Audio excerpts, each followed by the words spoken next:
Chapter 11:28. Her eyebrows were tightly knitted and her eyes were tightly shut. There was a line of blood at the corner of her lips and she was clenching her teeth. Her lips were slightly twisted as if she was trying hard to endure something.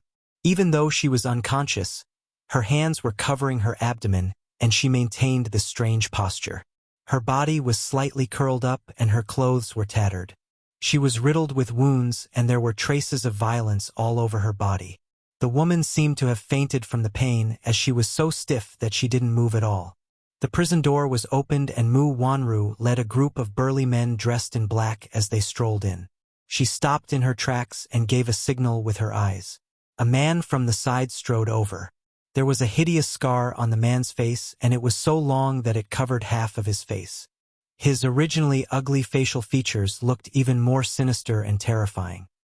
He strolled to the woman's side and kicked her face with the tip of his shoe. Seeing that there was no reaction, he kicked her shoulder forcefully. There was a crack, and it sounded like the sound of bones being dislocated. After a while, there was still no movement. It seemed like this woman had really fainted. He turned his head and gave a signal with his eyes. His subordinate nodded in understanding and walked over to take out a pair of handcuffs. He tied her wrists to the metal pillars and then brought over a basin of cold water mixed with salt and splashed it on her lowered head. The salt water poured down like a waterfall and corroded all the wounds on her body. In a burst of intense and piercing pain, Yoon Shirshir suddenly opened her eyes and sucked in a breath of cold air with a hiss. The sudden pain caused her to raise her head high and hit her head heavily on the wall. Under the hard impact, her mind finally cleared up a little. She shook her head strenuously to get rid of the salt water that had seeped into her eyelids. Her blurry vision overlapped and gradually became clear. She saw the person standing in front of her at a glance. Before she could react, she saw Mu Wanru walking in front of her and squatting down calmly. She grabbed her wet hair and pulled, forcing her face to come closer to her. The force was so strong that it was as if she wanted to pull out a handful of her hair. Even if it was Yoon Shirshir, she was also forced to wake up by the pain. Mu Wanru bared her teeth and reached out to pat her cheeks provocatively. She gave a sinister smile and said, "Yoon Shirshir, I didn't expect your life to be so tough. Look at you now, you're in such a sorry state. If you didn't go against me earlier, wouldn't all of this, wouldn't it?" Ha, ha, ha. Yoon Shirshir's lips curled up playfully. Lifting her heavy eyelids, the tip of her tongue slowly licked away the fishy sweetness on her lips. For a moment, she could not tell if it was her own blood or the taste of salt water. And disgusting. Instead of getting angry, Mu Wanru laughed. Her lips curled up to reveal her pearly whites as she said in a low voice, "Yoon Shirshir, you really are a B*** who doesn't know the immensity of heaven and earth. You're already at death's door and you're still so stubborn. I think you haven't suffered enough, right? Haha. You, as long as you're a smart person, you should know your place and kneel down to beg me for mercy. If you make me feel better, maybe I'll let you off. How about that? Do you want to beg me for mercy?" Chapter 11:29. Yoon Shirshir's eyes were half-opened lazily, but there was a cold and mocking glint in her eyes, as though she was mocking her ignorance and naivety. She didn't open her mouth but just stared at her quietly. That gaze, which was mixed with pity, disdain, and contempt, was extremely cold. So cold that it didn't have any warmth. From top to bottom, her gaze was sizing her up bit by bit, as though she was gouging out her skin. The icy cold gaze seemed to penetrate into her bones. If she begged for mercy, would Mu Wanru let her off? She must have some motive for kidnapping her here. She wanted her to beg for mercy, so before she achieved her motive, she wanted to fiercely admire her lowly attitude. Why should she seek humiliation for herself? Mu Wanru was completely angered by this cold and stern gaze as she grabbed her hair and viciously slammed her head against the hard wall. "You slut who doesn't know what's good for you. I'd like to see how hard your bones can be." Yoon Shirshir groaned in pain as her brows were tightly knitted together. She only felt a violent shock in her head, as though her soul was about to be knocked out. A shadow flashed in front of her eyes, and immediately after, She felt something sticky slowly flowing down from her forehead and seeping into her eyes. Her vision was already scarlet red, and a burning pain assaulted her. She frowned and cursed in a low voice. Who's the one who doesn't know what's good for her? Mu Wanru, don't go overboard. Say it. What's your ulterior motive? Why don't you say it out? Before she could finish her sentence, Yun Shirshir suddenly felt a metallic taste in her throat, and following that, she suddenly spat out a mouthful of blood. Seeing her in such a sorry state, Mu Wanru couldn't help but feel pleased. Her? Motive? You want to know? She suddenly leaned over and grabbed her hair viciously. Yun Shirshir, do you believe that I can kill you right now? Yun Shirshir turned her face away in disgust. She glanced at him from the corner of her eyes and coldly spat out 2 words. You want to kill me or torture me? Since I've fallen into your hands, I'll do whatever you want. Why are you spouting so much nonsense? How stubborn. If possible, I really want to kill you right now. However, it's not time yet. Haha. Mu Wanru, after pretending for so long, you finally revealed your ambition. However, you are really unbelievably naive. I'm even considering how you're going to die. Hearing her merciless ridicule, Mu Wanru flew into a rage out of humiliation and slapped her. Yun Shirshir turned her head around fiercely, and her face suffered a vicious slap. It stung and hurt as though it was on fire. She stared at him coldly and mocked, Mu Wanru, don't touch me with your dirty hands. I find it disgusting. Mu Wanru was flustered and exasperated. She had tied her up and brought her here and got someone to teach her a lesson. However, she had thought that when she came over, she would see Yun Shirshir begging for mercy. Along the way, she couldn't help but look forward to the scene of this woman kneeling in front of her, kowtowing and begging for mercy. Just thinking about it made her feel extremely pleased. However, even though she was covered in injuries, she still had a calm and tranquil expression on her face. Mu Wanru could not help but feel infuriated. Yun Shirshir, why don't you take a look at whose hands you've fallen into? Your mouth is still so cheap. Aren't you afraid that I'll tear your mouth apart? Chapter 1130. Yun Shirshir pursed her lips and sneered, but she did not use words to agitate her. However, it was impossible for her to beg for mercy. Even if she had to die a quick and painless death, she would not seek humiliation. Mu Wanru suddenly smiled sinisterly. Yun Shirshir, do you know how jealous I used to be of you? What right do you have to have such beautiful looks? What right do you have to gain the love of so many children without doing anything? What right do you have to have such a rich family background when we both come from humble backgrounds? Her words, however, left Yun Shirshir baffled. It turned out that when she first entered the orphanage, there were many boys in the orphanage who secretly liked this beautiful little girl who had just arrived. However, even though Yun Shirshir was an orphan with no one to rely on at that time, her temperament was innate. She was naturally elegant and had the temperament of a noble. Therefore, although many children admired her from the bottom of their hearts, they did not dare to get close to her because of their humble nature. Mu Wanru was extremely jealous. She had spent so many years in the Welfare Institute and put in so much effort to gain the trust and love of the children. What right did Yun Shirshir have to snatch away the love that should have belonged to her just because of her looks? Why did the heavens give her so much love and give her so much? How could she not be jealous?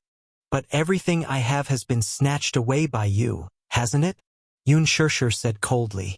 Mu Wanru was stunned when she heard that, but she smiled. Indeed, it started from that jade pendant. Everything that originally belonged to Yun Shirshir was taken away by her. She unscrupulously enjoyed the glory and wealth that did not belong to her. She enjoyed the endless love that did not belong to her. She even snatched away the happiness that should have belonged to her. If it were not for that freak combination of factors that led to the exchange of identities, Yun Shirshir would have become Mu Yaja's fiancé, and she might have been adopted by an ordinary family and grown up in an ordinary family. However, even if he took everything away from her, so what? Mu Wanru originally thought that once she became Mu Yaja's fiancé, happiness would be within her reach. But what did she get in return? It was exploitation. He had been ruthlessly used as a chess piece. In order to make use of her, Mu Yaja had even taken away her rights as a mother. Only now did she realize that her so-called happiness was nothing more than an illusion. Mu Yaja had actually deceived her into losing her qualifications to be a mother. Infertility. How laughable was this lie? She had actually believed him and had even felt guilty towards him all this while. She even thought that it was all her fault that she couldn't give birth to a child for the Mu family. However, in the end, she was completely played in the palm of his hand. She loved him so much, but he ruthlessly used her and betrayed her. How stupid was she to trust the man she loved deeply without hesitation and treat him like a treasure. In the end, not to mention happiness, even that engagement was just a pretense. What about Yun Shirshir? What right did she have to receive Mu Yaja's love? What right did she have to have so much, to have everything that made her jealous? Mu Wanru stared at her with a deadly stare, as if there was a raging fire of jealousy burning in her chest. Yun Shirshir, to be honest, I used to be so jealous of you. Haha. Since Mu Yaja loves you so much, I'd like to see how far he can go for you. Chapter 1131. Mu Wanru's lips curled into a sinister and bloodthirsty smile. Take a guess. Since you're so important to him, do you think he'll give up the Mu family's inheritance for you? Yun Shirshir was stunned. She suddenly realized that Mu Wanru intended to use her to blackmail Mu Yaja into giving up his right to inherit the Mu family. Mu Wanru, you're so despicable. Still, how important do you think I am to Mu Yaja? He won't give up his right to inherit the Mu family for me. I think you should give up. Yun Shirshir said coldly. Mu Wanru cocked a brow and gave him a sinister smile. You alone may not be that important, but what about adding Yun Tianyu to the mix? Yun Shirshir's face drained of blood and turned ghastly pale the moment she said that. What do you want? What do I want? Mu Wanru grabbed her face and said fiercely, I want Mu Yaja to give up his right to inherit the Mu family. You, Mu Wanru, you're despicable. Yun Shirshir gritted her teeth. I'm warning you. You're not allowed to lay a finger on you, or else. What can you do to me? Mu Wanru interrupted her coldly and taunted. Yun Shirshir, you can't even protect yourself now. I advise you not to put up any unnecessary struggle. Yun Shirshir's gaze was as cold as a blade. At this moment, she wished that her gaze could kill. That way, she could cut this woman into pieces. You don't have to glare at me like that, Yun Shirshir. You're so pitiful. Do you think that you're so arrogant just because Mu Yaja dotes on you? What are you without him, though? You're just a pitiful worm. Now, you're just struggling on your deathbed. Yun Shirshir said coldly. Mu Wanru, I advise you not to play with fire. Haha. Yun Shirshir, you should know your place. Right now, if you please me, I will be kind and torture you less before you die. Don't be stubborn. You'll be the one suffering a fate worse than death when the time comes. As Mu Wanru spoke, she stretched out her leg and kicked her face. Yun Shirshir abruptly turned her face away and clenched her teeth so hard that they almost broke. Humiliation welled up in his heart. For the first time in his life, he hated himself for being so useless. She finally saw through Mu Wanru's motive. She was planning to use her and Yu to threaten Mu Yaja to give up his authority over the Mu family. Then, she would kill them both. This woman's heart was so vicious and her methods were so despicable. Yun Shirshir's eyes were bloodshot as she stared at her hatefully. Mu Wanru enjoyed her angry face and couldn't help but smile as she said casually, Yun Shirshir, you really don't intend to kowtow to me and beg for mercy? Now I'm giving you this chance. If you kowtow to me and beg for mercy, perhaps I'll be kind and give you a quick death. Before you die, I won't torture you so much.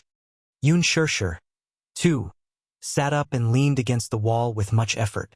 Even though her hands were handcuffed to the iron pillar and her body was already battered and exhausted. Her whole body was dripping with blood and her face was covered with blood. Her wet hair was messy. However, some people were born with an elegant temperament. Even though she had fallen into hell and was in a mess, it didn't affect her elegant temperament. Chapter 1132. Yun Shirshir replied coldly. You've already hung my arms up. How am I supposed to kowtow to you and beg for mercy? At the very least, you should release me. Mu Wanru's eyes narrowed. You're trying to escape? Mu Wanru went into deep thought for a moment and swept a glance over. The man standing beside her immediately stepped forward and unlocked her handcuffs. You're not allowed to play any tricks. Yoon Shersher's hands were released from the metal pillar and immediately handcuffed. She rubbed her wrists in pain and raised her eyes coldly, only to see Mu Wanru standing arrogantly in front of her with a complacent look on her face. Let's begin.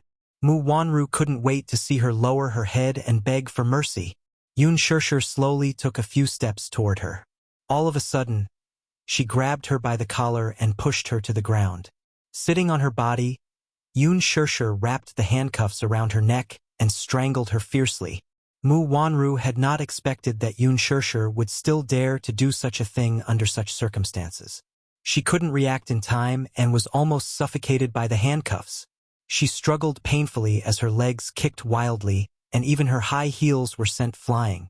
A few men by the side immediately stepped forward to stop her, but Yoon Shersher seemed to have turned ruthless. Even though her hair was being held tightly, she didn't release her grip. The handcuffs were locked tightly around Mu Wanru's neck, and she used a lot of strength, and very soon, a deep blood mark was formed. Yoon Shersher lowered her head and stuck close to Mu Wanru's face as she looked into her eyes. The hatred in her eyes was obvious. Mu Wanru, since you're bent on killing me, then why don't you accompany me in death? How about that? You, let go. Because of the excessive suffocation, Mu Wanru's consciousness was in a mess and she couldn't even utter a coherent sentence as she kept struggling. She saw despair and hatred in Yoon Shersher's eyes. Crazy. This woman is crazy. However, Yoon Shersher knew that she was very clear-headed. She was not afraid of any threats. Death. However, she could not watch this woman hurt you. Yoon Shersher suddenly pulled the iron chain and tightened it around Mu Wanru's neck. Mu Wanru's face was flushed red, and the veins on her forehead were bulging. She was on the verge of suffocating. She turned her head with a ferocious expression and struggled with her hands. The man beside her picked up a chair and smashed it on Yoon Shersher's back. Bang! A sound was heard. One of the legs of the chair was broken. Wood chips flew everywhere. Dust flew in the dimly lit basement. Yoon Shersher's body stiffened and she fainted. Mu Wanru was helped up by someone. She covered her throat and coughed violently. Her vision was blurry and her whole body was spinning. F***ck. B***tsh. She walked to Yoon Shersher's side and stretched out her leg to kick her. However, when she lifted her leg, her whole body was in a mess. She kicked empty air and her body went limp as she fell to the ground. Mu Wanru cursed as she stood up from the ground. She picked up a wooden stick from the side and was about to teach her a lesson. However, her phone rang at the wrong time. Mu Wanru panted for a while and threw the wooden stick aside. She looked at the phone screen and saw that it was a call from Mu Sheng. She immediately calmed her rapid breathing and picked up the call.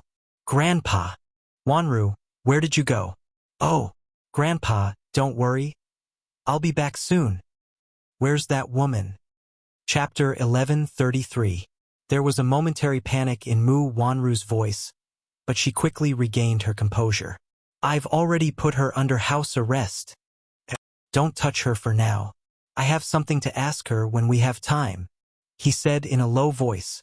Mu Wanru sneered inwardly. I'm afraid there's no chance for that.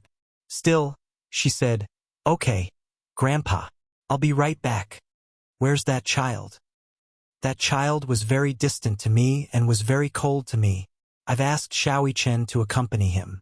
Hopefully it can open his heart. His tone was indescribably sad and dejected. Mu Wanru smiled and comforted him at once. Grandpa, don't be anxious. He's still young. Coming to an unfamiliar environment, he definitely needs time to adapt and get used to it. Besides, you've been separated from him for 7 years. You're still a stranger to him. He needs time to get to know each other. As time passes, feelings will develop. I hope so, he sighed. It's getting late. You should hurry back. Hey! Mu Wanru hung up the phone and instructed her subordinates. You guys, keep an eye on her. Do you understand? They nodded in agreement. Mu Wanru then left. The door to the warehouse slowly closed. The men looked at each other before turning around and hanging Yun Shishir by her hands on a pillar. One of the men could not help taking a few more glances at her. This lass is quite pretty. Thinking of this, he couldn't help but reach out and pinch her soft waist, the corners of his mouth curling into an extremely lewd smile. Another man hit his hand from the side. Don't move. Io, what do you mean by this? This woman is so pretty. Can't we touch her? Didn't you hear what Miss Mu said? Keep an eye on her and don't think about anything else. The man refused to give up and encouraged. Anyway, this woman will die in the end. Why don't we have some fun while she's still alive? Look at this woman. She's quite pretty. It's such a pity to let her die like this. Be careful not to kill someone. The man on the side shouted. Wouldn't it be fine to be more careful? Big brother, why don't you go first? Anyway, as the underling, it's his turn to play last. This man obviously coveted Yun Shishir. It would be a pity for such a beauty to die like this. Why not take advantage of the fact that she's dying to give these brothers some pleasure? Come on, don't try anything funny. The higher-ups had ordered for this woman to be kept alive. Take it easy. Tonight we'll take turns to keep watch. Don't mess around and ruin things. This man had spoken, as if his words had some authority. Even though the few lackeys on the side were itching unbearably, they had no choice but to listen obediently and give up. However, she was still thinking about it in her heart. When Mu Wanru returned to the Mu residence, the living room was brightly lit. She gave Mu Lianjue a call before returning to the Mu residence. According to his instructions, Mu Wanru had already placed Yun Shishir under house arrest in an extremely remote place. Mu Lianjue was naturally very satisfied with the plan going smoothly. Over the phone, he told her that Mu Yaja was not in the country and that they had 2 days. They had to move Yun Tianyu out of the Mu residence before tomorrow night. Chapter 11:34. Now that Yun Tianyu was trapped in the Mu residence, it was the best opportunity to strike. However, there was not much time left. After tonight, he had to take Yun Tianyu away early the next morning. When he arrived at the room, he saw Xiao Yichen standing in front of the window with his hands in his pockets.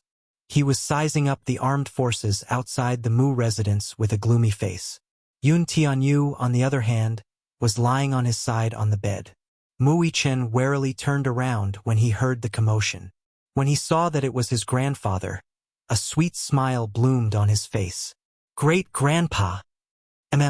The old man smiled and nodded. He then looked at Yun Tianyu, who was lying on the bed, only to see his drooping eyelids and unconcealable fatigue. Is he asleep? Mu Yichen smiled. Little brother seems to be tired, so he's asleep. The old man pondered for a moment before asking, How is it? Mu Yichen walked to the bedside and slowly sat on his side. He gently placed his hand on the back of Yu Yu's hand and frowned helplessly. Little brother is a little cold to me. He seems to be a little afraid of strangers. Still, he's just returned home, so everything is unfamiliar to him. We won't be so distant after we get to know each other for a while. The old man was stunned. For some reason, Mu Yichen gave him a very unfamiliar aura.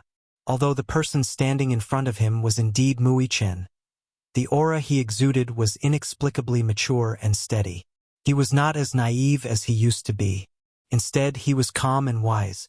He originally thought that Yun Tianyu's arrival would cause Mu Yichen to be disgusted and ostracized. Unexpectedly, as an elder brother, Mu Yichen was tolerant of his little brother's arrival. This was beyond his expectations. He could not help asking, Yichen, what do you think of this little brother of yours? I like him very much. Mu Yichen raised a brow, his eyes shining. Great-grandpa, I'm very happy to have such an adorable little brother. From now on, I'll be an elder brother. I'll take responsibility as an elder brother and take good care of him. Oh, Yichen is such a good boy. Mu Shang hugged his shoulders. However, from an angle that he couldn't see, Mu Yichen's eyes flashed with indifference and disgust. Raising his head, he said, Great-grandpa, I'll go back to my room to rest. I still have to go to the kindergarten tomorrow. Yes. Rest early. I'll accompany this child. Great-grandfather, aren't you going to sleep? Mui Chen tilted his head, looking very innocent. The concern in her words greatly pleased the old man. I want to spend more time with him. Chen, be good. Go back to your room and sleep. Yes. Mui Chen left the room. The moment he closed the door, his eyes turned cold. He slowly picked up his pockets, but suddenly realized that he didn't seem to know where Mui Chen's room was. Looking around, Mui Chen slowly narrowed his eyes. That's right. Right now, Xiao Chen was lying on the bed in Yu Yu's clothes and had fallen asleep. At this moment, Mui Chen, who had left the room, was Yu Yu, who had changed into Xiao Chen's clothes. He looked at the long corridor outside the door. The Mu residence was ridiculously huge. He suddenly walked to the staircase and ordered the servant downstairs. My room is in a mess. Help me tidy it up. Yes, young master. With that, the servant went up to the second floor. Yu Yu followed him into Mui Chen's room, only to hear the servant's strange voice. Young master, your room is not in a mess. Chapter 1135. There was a light fragrance in Mui Chen's room. Yu Yu surveyed his surroundings and slowly walked to the window. He carefully pulled open the curtains and peered outside. He could still vaguely see the patrolling soldiers stationed at the entrance. This old Master Mu had really made use of his speed to the extreme. She did not know when he had deployed another wave of troops to surround the huge Mu residence so tightly that it was airtight. He was not planning to let even a fly in. He closed the curtains tightly, walked to the bathroom, locked the door, took out his phone, and dialed Li Hanlin's number. As he did not have his phone with him, he could only use Mui Chen's phone. The call was quickly connected. On the other end, Li Hanlin was especially alert. The moment he picked up the call, he asked tentatively, Is this Director Yoon? It's me. Yu Yu's voice was gloomy. Director Yoon, what exactly happened? Li Hanlin's tone was urgent and nervous. Clearly, he did not know what had happened. The mercenaries sent to guard the villa had suffered heavy casualties. It was said that they had been encircled by the armed forces on a large scale. Of the dozen or so mercenaries, only 2 survived, and they were seriously injured. What did it mean to be on a large scale? A whole company of armed forces. What exactly happened that required the deployment of such a large number of armed forces? Li Hanlin was very anxious when he could not get through to Yoon Tianyu's phone. Yoon Tianyu patiently recounted what had happened and informed him of his current state of being imprisoned by the Mu family. The Mu residence is currently surrounded by armed forces. According to my estimation, there are 300 to 400 people. 300 to 400 people. Li Hanlin cursed inwardly. So many people. What exactly was Mu Sheng planning to do? They're probably afraid that I'll be taken away. Things aren't that simple, though. It's dangerous for me to stay here any longer. Li Hanlin immediately said, Then, we'll bring the troops over tomorrow. Hurricane's mercenary team should arrive in the capital tomorrow. Once they were in place, he would immediately rush to the Mu residence. Yoon Tianyu, however, said in a low voice, There's no need to mobilize so many people. Wait for me at the entrance of Alan Bell's kindergarten at 8:30 a.m.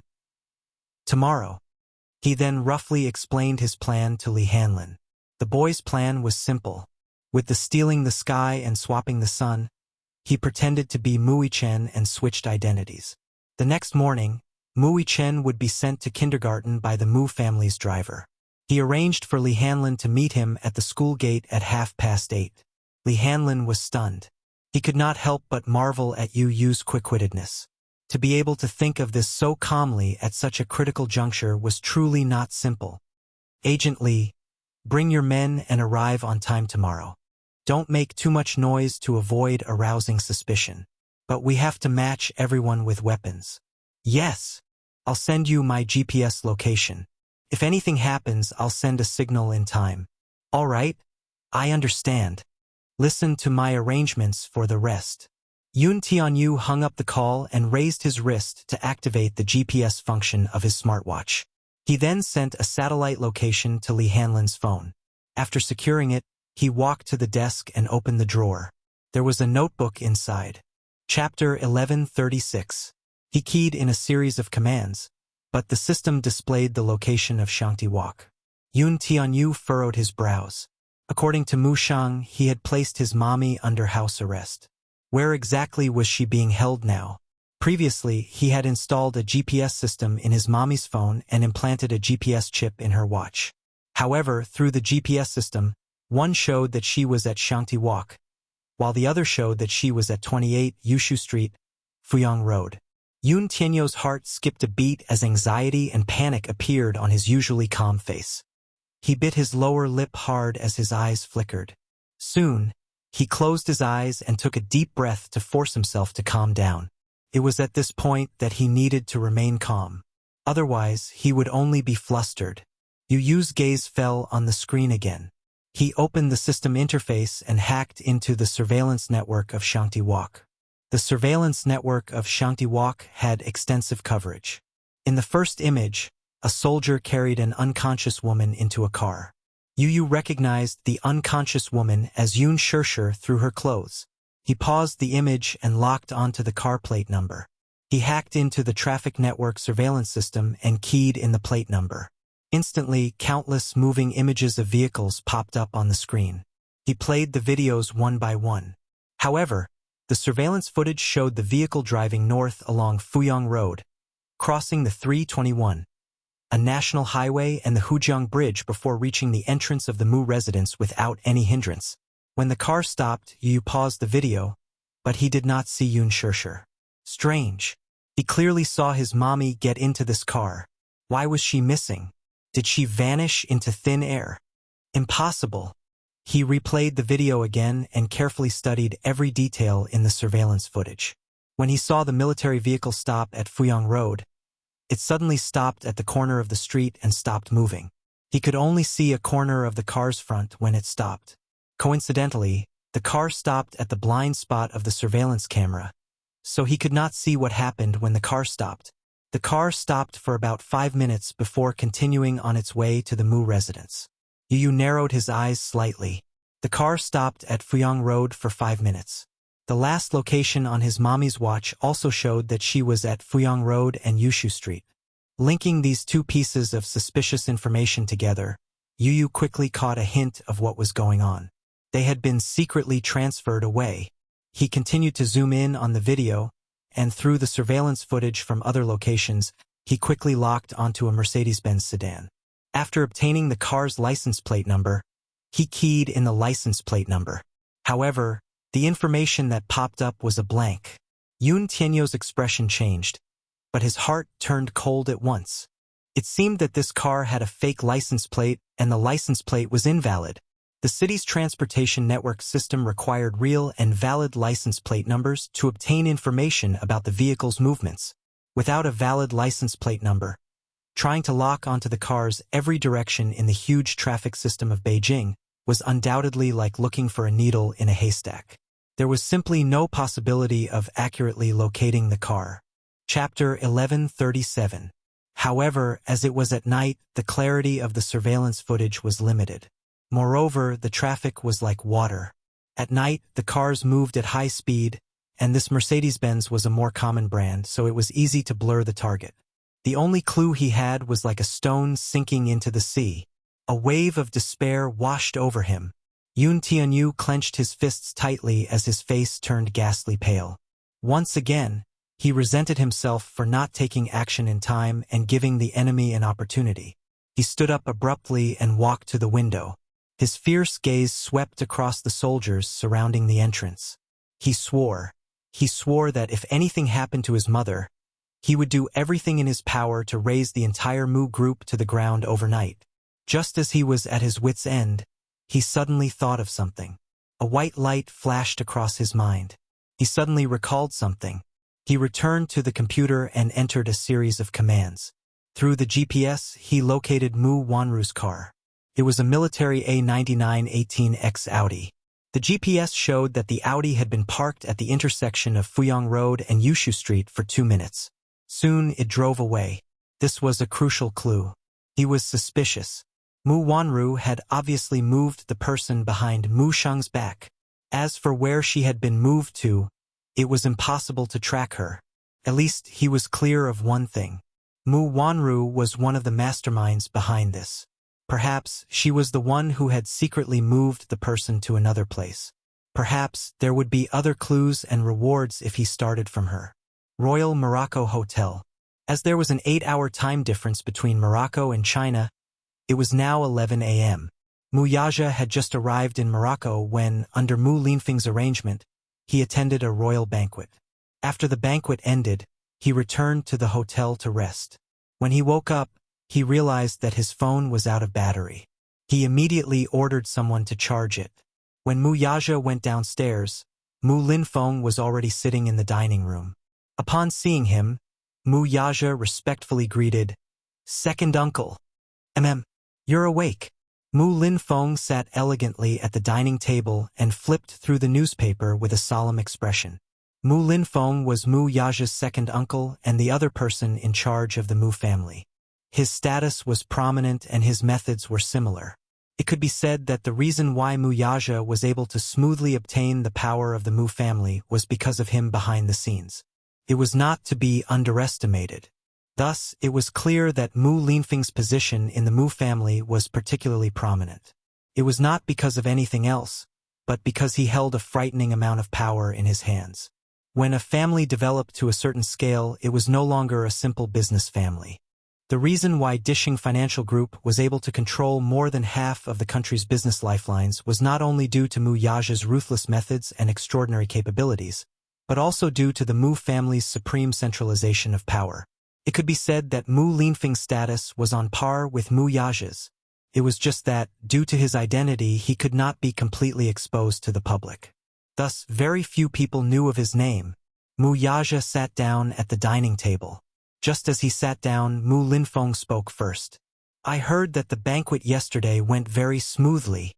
Chapter 1138. Mu Linfeng discreetly studied Mu Yaja's expression, which was as calm as usual. Inwardly, however, he was a little displeased. "I heard that you danced with Princess Charlotte at the banquet last night. You did well." Mu Yaja's tone remained indifferent. Lowering his head, Mu Linfeng set the newspaper aside and wiped his hands with a wet towel. "This morning, Duke Hansbach of Morocco's imperial family hinted to me that Princess Charlotte has feelings for you. Princess Charlotte is the beloved daughter of Morocco's eldest princess, Caitlin. She has an outstanding appearance and a net worth of $1.2 billion. She's now the second in line to the throne. Arrange a time for you to meet her later. Try to get to know each other better." Mu Yaja's gaze froze. He abruptly looked up, his gaze cold. He suddenly understood why second uncle had specially summoned him to leave the country. He was trying to use his brain again. Mu Yaja was very displeased with Mu Linfeng's decision to arrange a relationship with the imperial family's princess on his own accord. However, given Mu Linfeng's seniority, he could not expose him openly. He merely said expressionlessly, "There's no need for a meeting, is there? I'll be returning home after tonight. I still have matters to attend to at the company." His cold refusal didn't surprise Mu Linfeng, but this response made him extremely displeased. "You have matters to attend to at the company?" Mu Linfeng was very displeased with his answer. He snorted and said casually, "I think you're the one who's thinking about that woman." Although he did not say it out loud, Mu Yaja was well aware of who he was referring to by that woman. A dangerous glint flashed across his eyes as he narrowed them.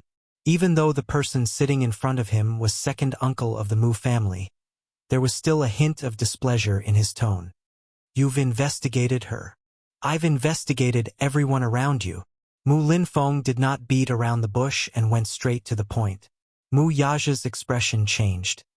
His eyes turned slightly cold, but it only lasted for a fleeting moment before disappearing from his sight.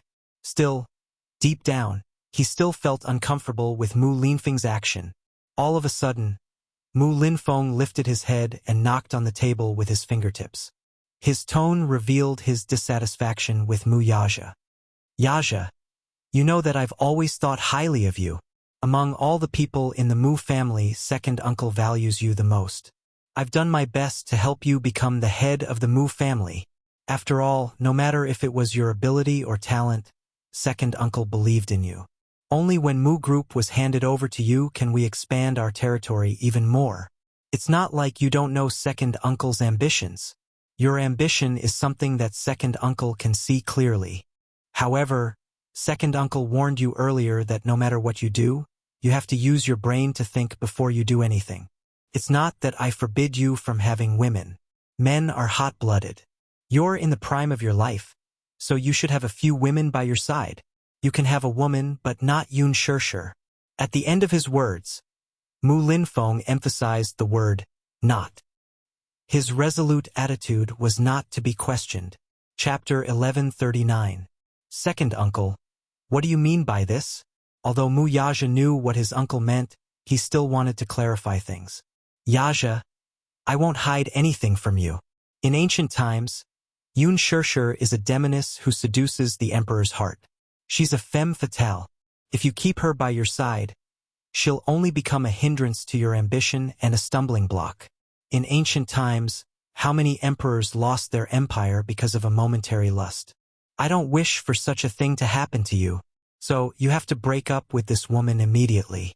You're not allowed to interact with her anymore before you're bewitched by her. No.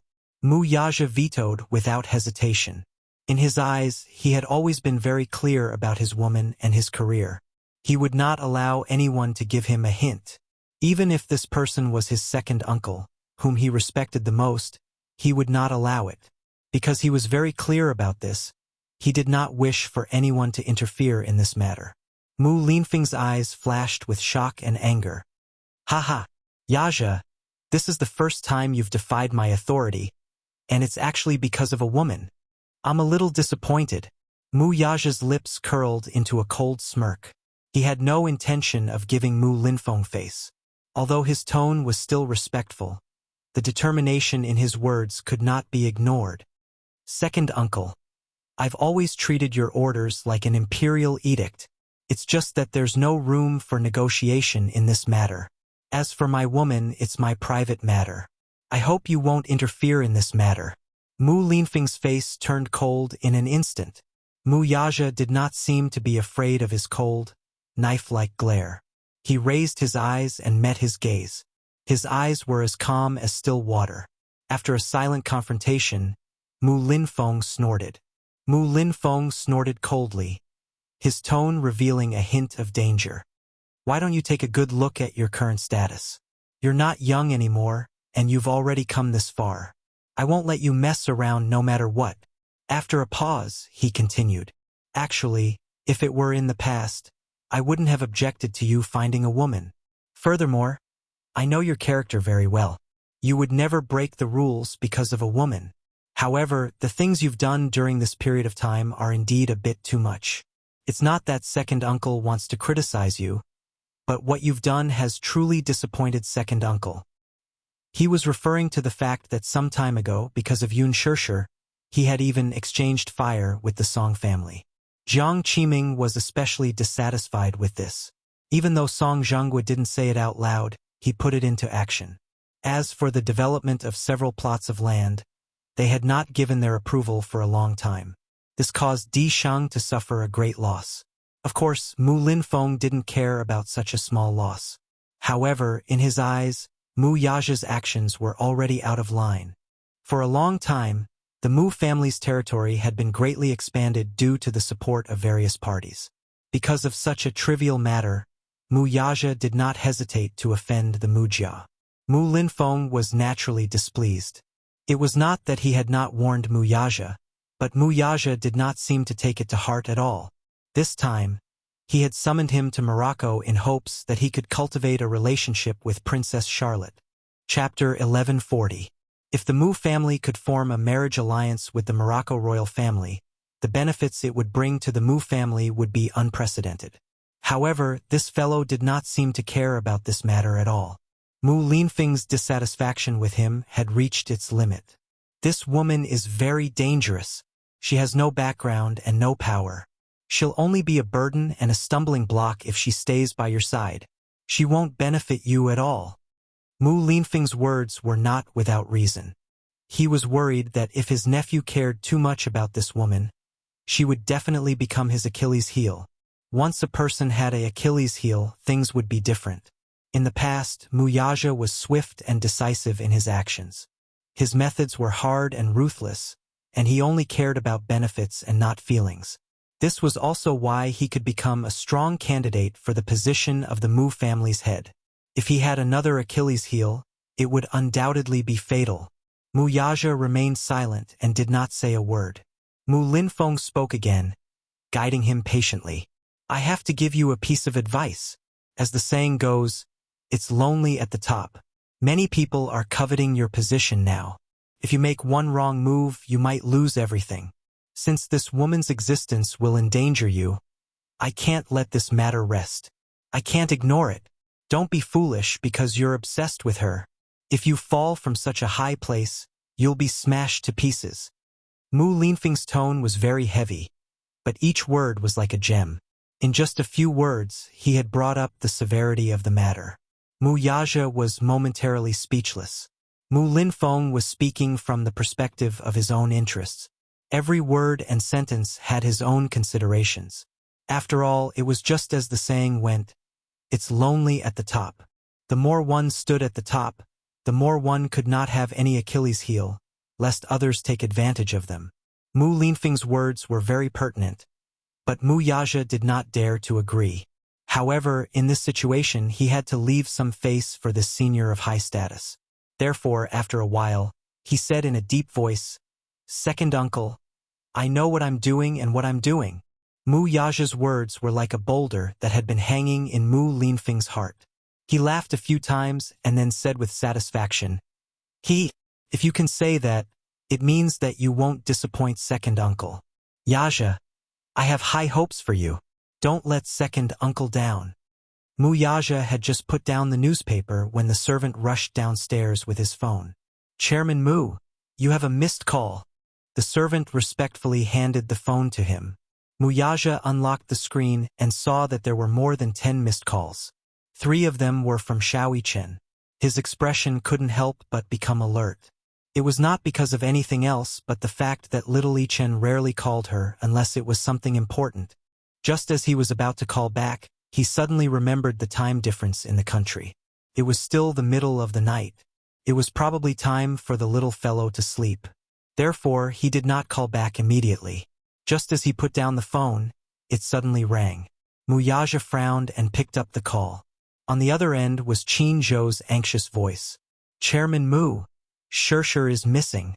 What? He stood up abruptly, only to realize that he was too agitated and attracted Mu Linfeng's attention. Chapter 1141. It said that someone from the military came and kidnapped her last night. As for her whereabouts, there's still no news. Chairman Mu, where are you? Is it convenient for you to return? Qin Zhou, who had always been calm, could not hide the anxiety in his voice. Mu Yaja's brows furrowed. Military? Mu Yaja's first suspicion was Mu Linfeng. However, on second thought, it was impossible. Mu Linfeng would not do such a thing. From a certain point of view, this second uncle respected him a lot. Even if he did not want any hidden dangers around him, he would not kidnap his woman without a word. Have you sent someone to look for her? I have. But we haven't been able to find her. Wait for me. Mu Yaja put down his phone and took his coat from the hanger. He ordered, arrange a flight. I'll return immediately. What do you intend to do now that you're back? Mu Linfeng suddenly raised his head with suspicion in his eyes. Why are you in such a hurry? Did something happen? It's something important. Humph. Don't tell me it has something to do with that woman? Mu Linfeng asked suspiciously. Mu Yaja remained silent for a while, but he did not say anything. However, the moment Mu Linfeng glanced at him, he knew that his rush back had something to do with Yun Shirshir. Hence, he said coldly, you're not allowed to go back. There's an important banquet tomorrow, and you must attend it. Second uncle, I'm sorry. I'm afraid I can't attend the banquet. Sorry. Mu Yaja said as he walked to the door. Stop right there. Mu Linfeng was livid as he slammed the table and stood up. Mu Yaja stopped in his tracks, but he did not turn around. However, his back stiffened.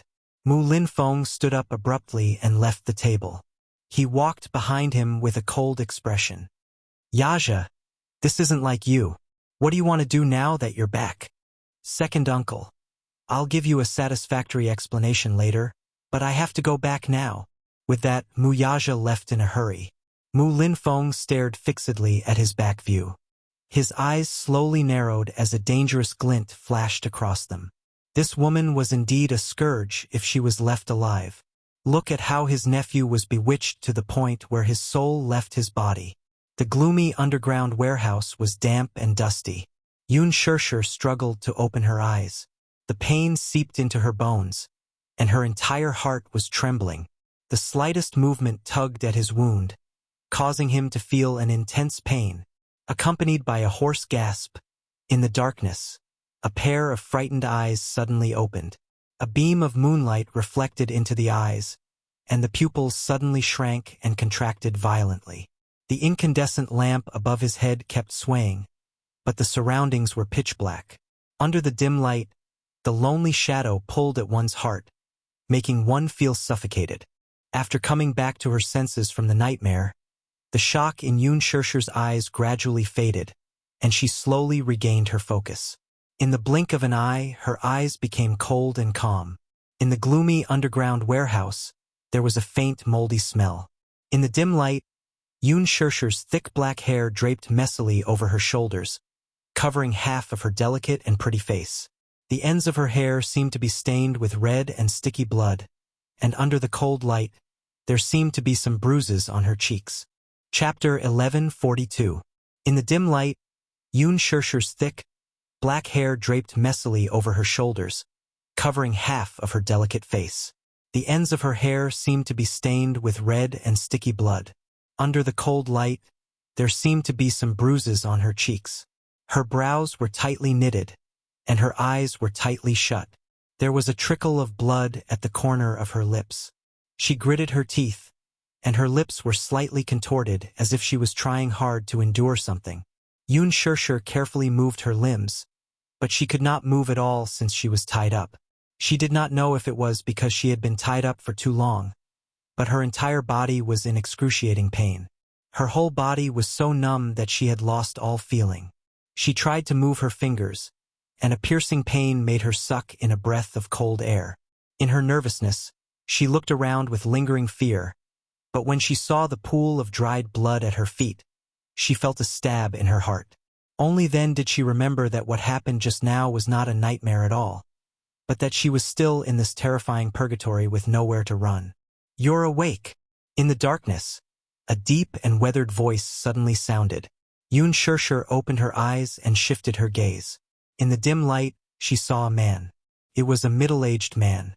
The middle-aged man was wearing a traditional Chinese suit. Sitting on a chair, he appeared to be in high spirits. However, perhaps due to his old age, his hair had already turned white. His slightly weathered face could be vaguely distinguished from his handsome brows. When he was young, he was probably a distinguished and talented man. His eyes, however, were especially sharp like an eagle's. They were as sharp as an awl and had an extremely frightening gaze. His facial features were somewhat similar to Mu Yaja's. Could he be from the Mu family? This suspicion arose in her mind at first, but as she sized him up more closely, her suspicions were confirmed. The middle-aged man in front of her bore some resemblance to Mu Shang's. Yun Shirshir was startled, but she quickly calmed down. "Who are you?" "Hee. You don't need to know who I am." The middle-aged man gave her a sinister smile as he sized her up. Inwardly, he was a little surprised. This girl seemed to have quite the guts. If it were any other girl, they would have been scared out of their wits and tears would have flowed down their cheeks. However, at this moment, other than calmness and vigilance, there was not the slightest bit of fear on her face. It had to be said that this was an unusual woman. "You're not afraid of me?" Mu Lianjue could not help but ask, feeling that his authority was greatly reduced in front of her. "Haha, you're not a ghost, what's there to be afraid of? Even if it's a ghost, I'm not afraid." Yun Shirshir was stubborn in her bones. How could she allow herself to show a trace of weakness in front of him? Little girl, you're really extraordinary. Ha. Mu Lianjue chuckled again. Yun Shirshir curled her lips coldly. Mister, you seem to be a big shot. Let me ask you, did you kidnap me and bring me here? What is your purpose? I admit that I'm just a nobody, and I don't remember offending you at all, right? You didn't offend me at all. It's just that you have some value to me. Mu Lianjue raised a brow as he tapped the cane in his hand lightly on the ground, making a crisp sound. Chapter 1143. Alarmed, Yun Shirshir asked suspiciously, "What are you trying to do?" Mu Lianjue slowly stood up and walked toward her. He held her face and sized her up for a while. Yun Shirshir's hands were tied, so she could not resist at all. She could only glare at him fiercely with her cold eyes to express her repulsion. He caught sight of her stubborn and unyielding gaze and smiled. "Young woman, you're really stubborn. You're from the Mu family, aren't you?" Yun Shirshir suddenly asked. Mu Lianjue's face froze and his lips stiffened before he blurted out, "Young lady, sometimes, knowing too much isn't necessarily a good thing." Yun Shirshir's face, however, turned cold. Her pair of black and bright eyes suddenly shot out a cold glint. Hee, what are you saying? Now that I'm in your hands, what good can you expect from me? Sometimes, knowing when to give in is good for yourself. Hee, give in? That depends on the person. What's the point of caring about my attitude toward a wretched and vulgar person like you? Even Mu Lianjue was taken aback by her coldness and unyielding aura. He glared at her with a livid face. If looks could kill, her face would have been pierced through by his glare. Yun Shirshir was not to be outdone, though. She spat at him. This was probably her only weapon now. She cursed under her breath. "Get lost. Get your dirty hands off me." Mu Lianjue closed his eyes, and a man beside him immediately took out a handkerchief to wipe his face. Following that, the man glared fiercely at Yun Shirshir and was about to step forward aggressively. He clearly wanted to teach this arrogant woman a lesson. Mu Lianjue stopped him, though. "Wait." The man was stunned for a moment before saying indignantly, "Fourth Master, this woman spoke rudely to you. I'll teach her a lesson. Don't torture her. Just because she's tough doesn't mean that she's tough. Keep her alive. I still have use for her." With that, he turned around and ordered expressionlessly, "Send the photos to Dishing Financial Group. Remember, do it cleanly." "Yes." Mu Lianjue was about to leave. Yun Shirshir called out to him from behind.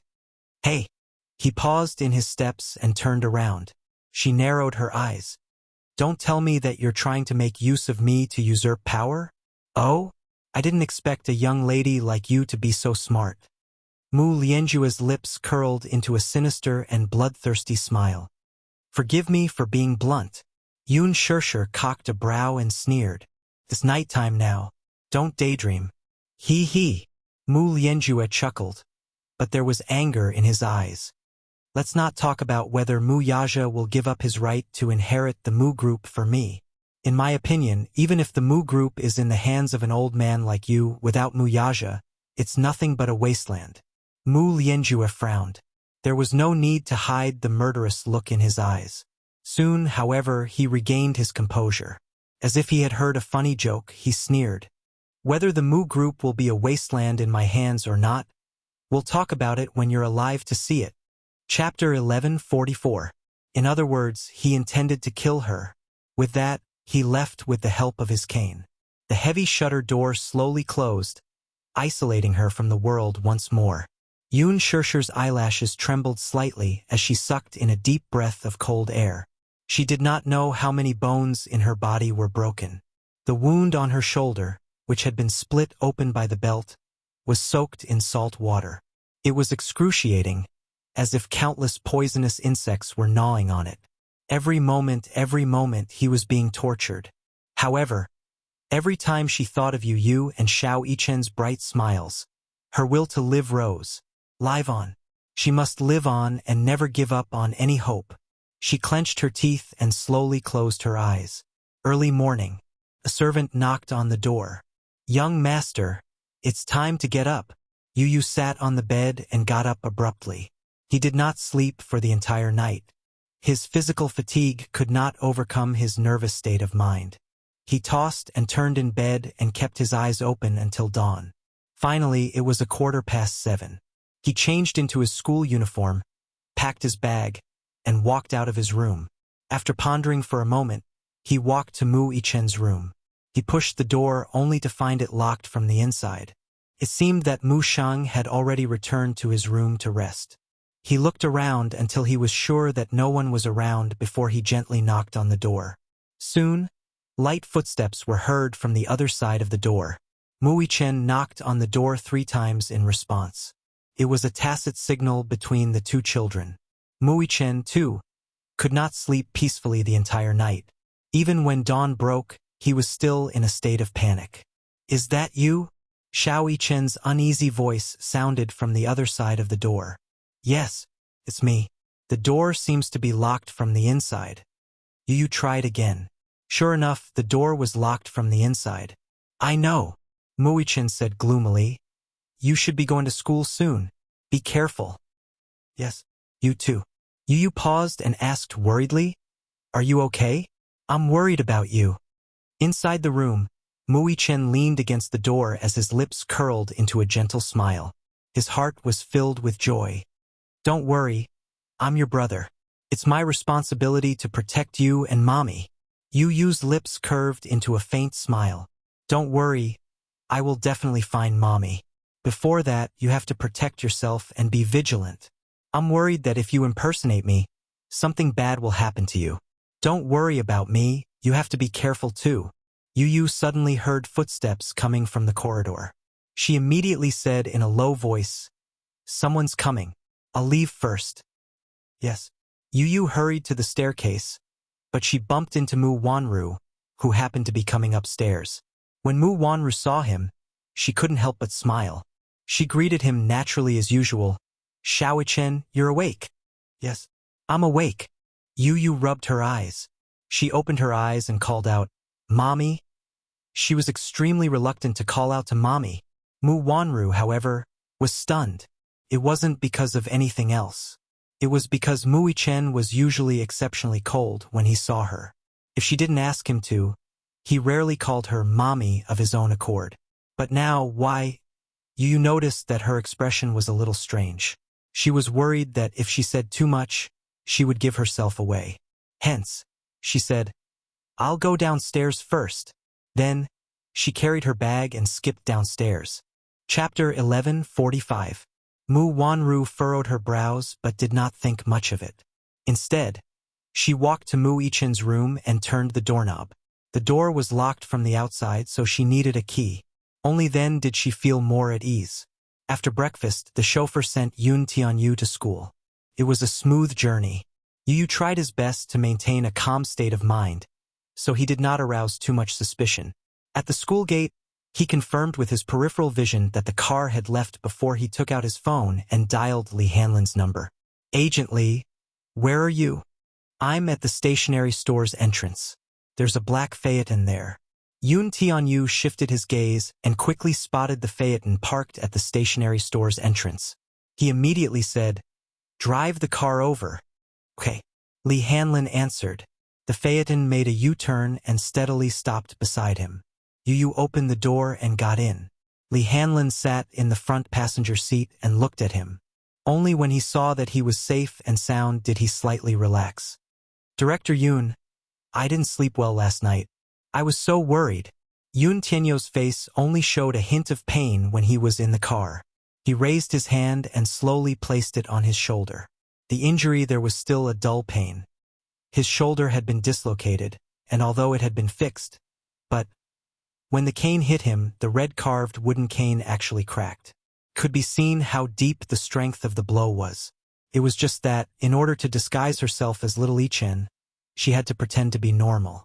However, in reality, be it carrying her backpack or pushing the car door open, just the slightest movement of her arm would cause her pain to double. He had endured until now and was at his limit. Yu Yu bit his lower lip as his face turned ghastly pale. Only God knew how he had endured until now. Li Hanlin saw his strange expression and his hand covering his shoulder. He could not help feeling anxious. What's wrong? Are you hurt? Yes. I'm injured. He raised his eyes and ordered, Let's go back first. Okay. Li Hanlin immediately ordered the chauffeur to drive off. At the same time, he made a call to the private doctor to rush to the villa. The car sped along. Back at Shangti Walk, Yu pushed open the door and walked into the living room. The living room was still in the same messy state as last night. Li Hanlin immediately ordered people to clean up. The red carved wooden cane was still on the ground. He picked it up and looked at it. He saw that there were a few cracks in the middle of the cane. He couldn't help but be startled. The doctor soon arrived. Yun Tianyu, who was sitting on the sofa, could no longer lift his shoulder. The doctor tore a hole in his shirt, revealing his shoulder, which was red and swollen. Heavens! Li Hanlin stood at the side and was stunned by the sight. Originally, the wound had been treated with medicine. However, Yu had stopped applying medicine to her wound since last night because she had changed her clothes. Of course, the consequences of stopping the medicine were quite direct and tragic. Initially, the wound was red and swollen with blood clots. The area where she was hit was swollen with numerous blood spots. It was very frightening. After a night without medicine, the area around the wound was bruised, swollen, and painful. Li Hanlin's eyes were filled with pain when he saw this tragic scene. He could not imagine that Yu had endured such an injury for an entire night. Chapter 1146. Yu did not reply. This was the first time he had seen his wound, too. The situation was critical at that time. When Yu saw Mu Shang raise the cane in Yun Shirshir's hand, he instinctively rushed forward to protect his mommy. It was really an instinctive reaction. He did not have much time to think. Before his brain could react, his body had already rushed forward like an arrow released from a bow. At that time, Yu only felt a pain in his shoulder. When the cane hit him, he was in so much pain that his vision turned black and he fainted from the pain. A child's physique was not like that of an adult's. His body was not fully developed and could be said to be very fragile. If it were Mu Yaja's physique, this fight might not be a big deal, but for the slender and weak Yu, this cane dislocated his shoulder. However, he was glad that his reaction was fast enough to rush forward. He did not dare to imagine the consequences of Mu Shang's cane hitting his mommy's head if he had reacted a little slower. At the thought of this, a bone-deep hatred surfaced in Yu's eyes, and his gaze became piercingly cold. The doctor first promoted blood circulation and removed blood stasis before applying a hot compress. The pain during this process was indescribable, but Yu endured it. It was extremely painful. He took a few deep breaths and let out a muffled groan, but he still endured it. In the meantime, he took out a USB flash drive containing the data and documents he had copied. He handed it to Li Hanlin and ordered him to track down the license plate number. Even if the hope was slim, he would not give up on any chance. Yu was worried that Mu Wanru had an ulterior motive for kidnapping his mommy. As for what her motive was, he still had not figured it out. However, her next move should be something else. Yu suddenly pondered for a moment. His eyes flashed as if he had thought of something, and he suddenly stood up. T. Ugh. His movement was so violent that it affected his muscles and bones. He frowned in pain. Yu hugged his shoulders and sucked in a breath of cold air. Li Hanlin saw his nervous expression and asked tentatively, President Yun, what's wrong? I'm worried. Yu suddenly turned around and glared at Li Hanlin. I'm worried that Mu Wanru's next target will be me. Li Hanlin was stunned for a moment, then smiled and said, But, Seo Yun, you're safe now. We will protect you, don't worry. Yu frowned. I'm not worried about me. It was Mui Chen, Mu residence. Mui Chen slowly walked to the window and opened the curtains slightly. He looked out and saw that the armed forces guarding the door had changed, but they were still very strict. A black MPV slowly drove into the Mu residence. He recognized it immediately. It was the car that sent him to school. Mui Chen narrowed his eyes. There was no one in the back seat. It seemed that Yu had successfully escaped. He frowned slightly, but his heart calmed down a little. He returned to the bed and lay down gently. Just as he lay down on the bed, he suddenly heard light footsteps from the corridor. Mui Chen was startled and opened his eyes immediately. His senses were quite sharp. Therefore, even the slightest movement could be caught by him. Chapter 1147. The door was suddenly opened by a servant, and Mu Wanru followed closely behind. She was dressed in a suit with a coat draped over her shoulders. She looked elegant and poised.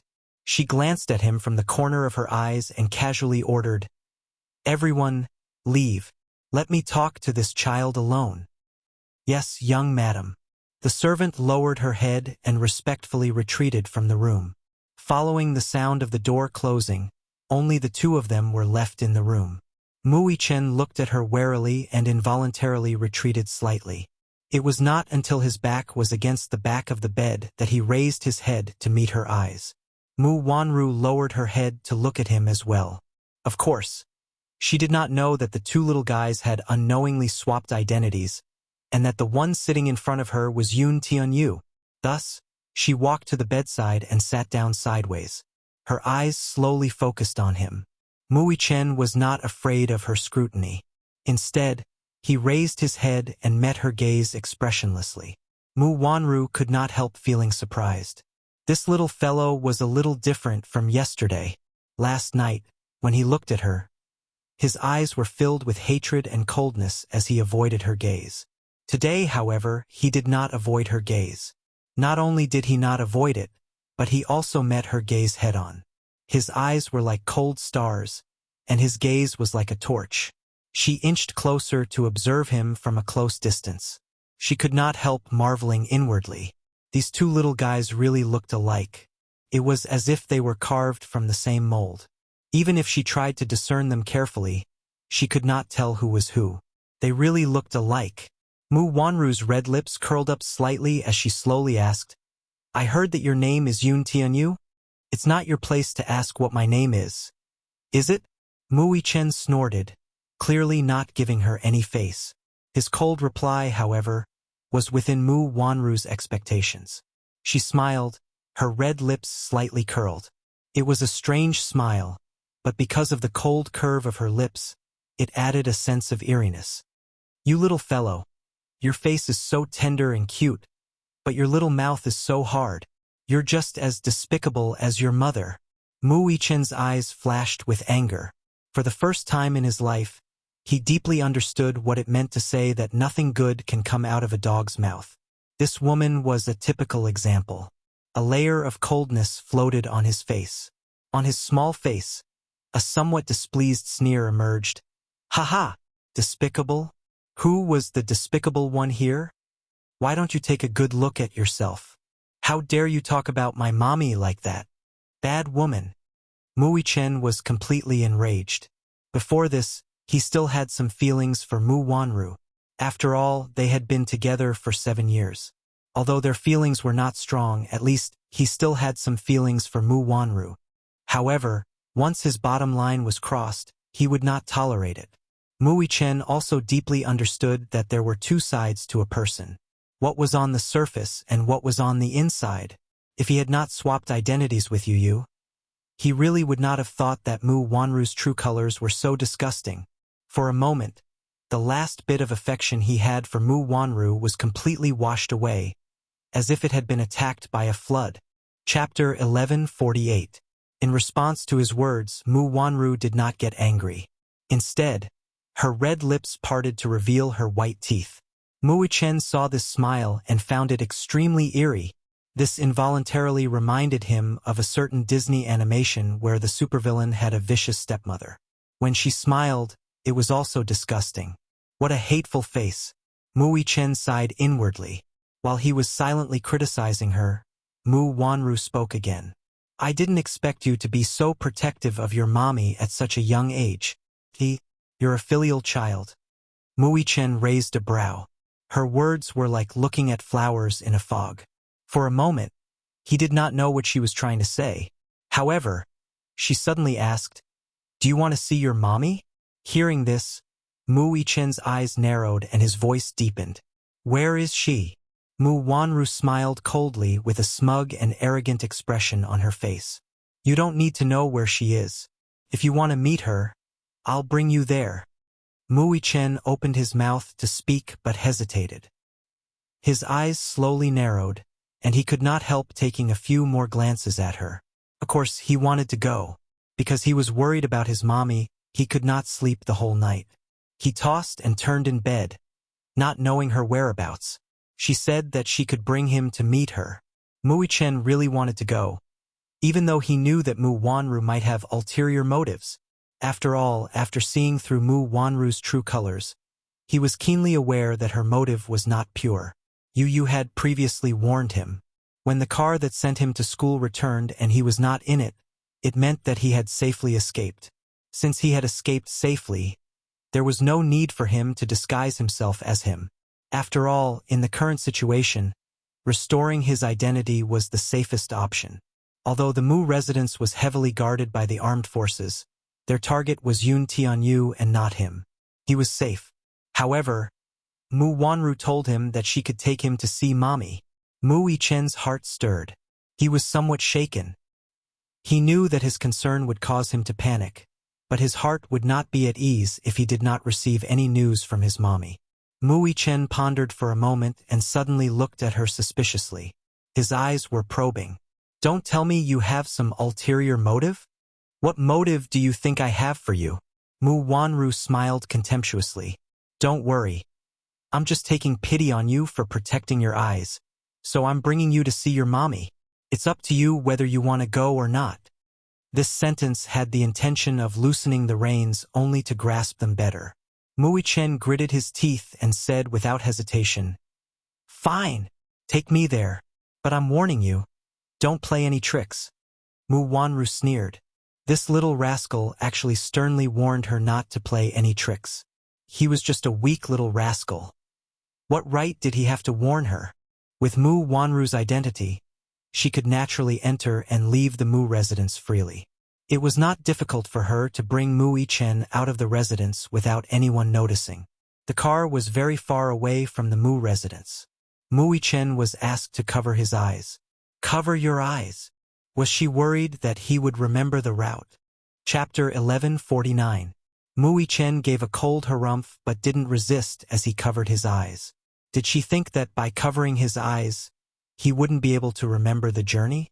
During field training, he had to travel back and forth in the forest blindfolded without any tools to tell the direction.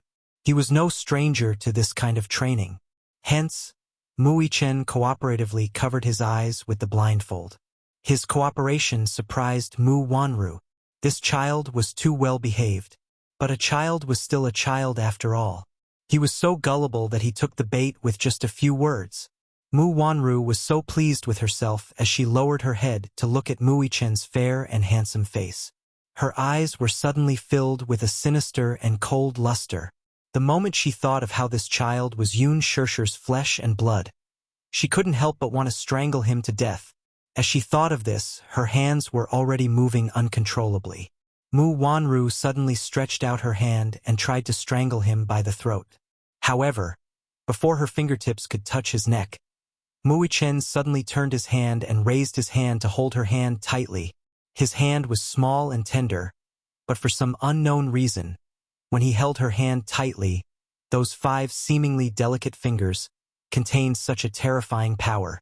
So much so that when he held her hand, he used so much strength that it was as if he wanted to break her fingers. Mu Wanru didn't expect his strength to be so terrifying. Her hand was held tightly by him, and she felt a sharp pain from her 4 fingers which caused her to scream out in pain. Ah! Her scream alarmed the chauffeur and bodyguards in the front seat, and they all turned their heads around. They saw that Mu Yichen had subdued her in a few moves. With a grappling hand, he held both her hands behind her back and twisted her 10 fingers into a strange angle. The more she moved, the more pain she felt. Mu Wanru was in so much pain that she broke out in cold sweat. Mu Yichen coldly snorted and suddenly pulled off the black cloth covering his eyes. He coldly said, I remember that I warned you not to play any tricks. His voice was cold and deep, and his pair of beautiful black and white eyes revealed a bit of killing intent. "You, let go." Muichin sneered and twisted the black silk cloth around her hand. The way he tied her up was a standard grappling technique. The knot was not a traditional dead knot. The more she struggled, the tighter the knot was. Mu Wanru shouted coldly, "What are you waiting for? What are you waiting for?" Just as she finished speaking, Muichin was one step ahead of the bodyguard in the front passenger seat. The moment the bodyguard pulled out his gun, Muichin reached out and snatched the gun away in half a second. With a flip of his hand, he held the gun in a reverse grip and quickly loaded it. The gun was ready for battle. Muichin pressed the muzzle of the gun against Mu Wanru's temple. The cold and dark hole in the wall emitted a cold air. The moment the muzzle was pressed against Mu Wanru's forehead, her entire body stiffened. The bodyguard she hired was from an international security company. He was a professional with a strong physique and quick reflexes. In the blink of an eye, he actually let a child gain the upper hand. Furthermore, he was a weak 7-year-old child? Mu Wanru could not help but curse angrily. "Trash! Are you trash? You can't even deal with a 7-year-old child." Chapter 1150. Mu Wanru ignored him and said angrily again, "What are you waiting for? Do you need me to teach you what to do?" However, the bodyguard didn't dare to make a move, since the person was in Muichin's hands. He only stared at Muichin's hands, but he had some doubts in his heart. This child's hand gestures when holding a gun were so accurate. It was a little unusual. Mu Wanru saw that the bodyguard was still in a daze and couldn't help but say angrily, "What are you waiting for? Why aren't you taking the gun?" Muichin sneered and glanced at the bodyguard from the corner of his eyes. It was as if he was trying to ask with his eyes, "Do you dare to take the gun from me?" Mu Wanru glanced at Muichin from the corner of her eyes. She was certain that a 7-year-old child wouldn't dare to shoot and kill. With such a fearless thought, she urged again, "Why aren't you doing it? You're a good-for-nothing. Are you really worse than a 7-year-old child?" The bodyguard gritted his teeth and kept quiet for a while. Suddenly, he pounced on Muichin. His movements were extremely fast. In the blink of an eye, his body was about to press down on Muichin. However, Muichin's reaction was faster than his. He lifted his leg and kicked at the bodyguard's chest. Such a big man with a strong physique was kicked back to his original position. He didn't waste any more time and raised his hand. Bang! A silenced gunshot rang out in the car. A bullet was shot at close range and penetrated the man's chest. The bullet then hit the windshield of the car and exploded into pieces. As it was shot at close range, the power of the bullet was almost explosive. It blasted a bloody hole in the man's chest. A line of blood splattered out. It splattered all over Mu Wanru's face. At the same time, it also splattered all over the chauffeur. The chauffeur was petrified as if he had been struck by lightning. The car suddenly braked and stopped at the road junction. At that moment, the car had just passed through the downtown area. Because of the sudden braking, it stopped at the road junction in the suburbs. Along with the sound of engines, a passing truck whizzed past. Mu Wanru's head hit the back of the seat. After the car came to a steady stop, her body returned to its original position. Her entire face was in a state of extreme shock. His eyes bulged out of their sockets as if he couldn't believe what had just happened. This child. He actually opened fire. Moreover, he had killed a person right in front of her. The blood that splashed onto her face, still boiling hot, seemed to remind her of what had just happened. As for the person who was still alive and kicking just a moment ago, at this moment, he had already turned into a corpse that was gradually turning cold. Lying on the passenger seat, he didn't even have time to close his eyes. It was inexplicably miserable. Mu Wanru's red lips trembled as her eyes darted around frantically. Her eyelashes trembled violently. Hee. Muichin's cold laughter suddenly rang in her ears. "You really think that I don't dare to shoot?" Muichin asked coldly as he pressed the muzzle of the gun even tighter. Mu Wanru caught a glimpse of his finger on the trigger from the corner of her eye. She was so frightened that her entire body was trembling non-stop. Suddenly, she didn't dare to say a word. Mu Yichen stared at her coldly, his eyes cold. Continue driving. Mu Yichen turned his head and ordered the chauffeur. Chapter 1151. He was just an ordinary chauffeur. He had never seen such a tragic scene. Beside him was a corpse. Now he was scared out of his wits. Drive! Mu Yichen ordered again. The chauffeur asked for Mu Wanru's opinion with a trembling voice. Why, young madam? This. Listen to him. Drive. Mu Wanru wanted to live. Although she knew that this child would not necessarily kill her, it would be disadvantageous to her if this dragged on. The chauffeur naturally obeyed the order. He stepped on the accelerator and the car shot out like an arrow. Along the way, the car sped along, and the scenery outside the window flashed by in a flash.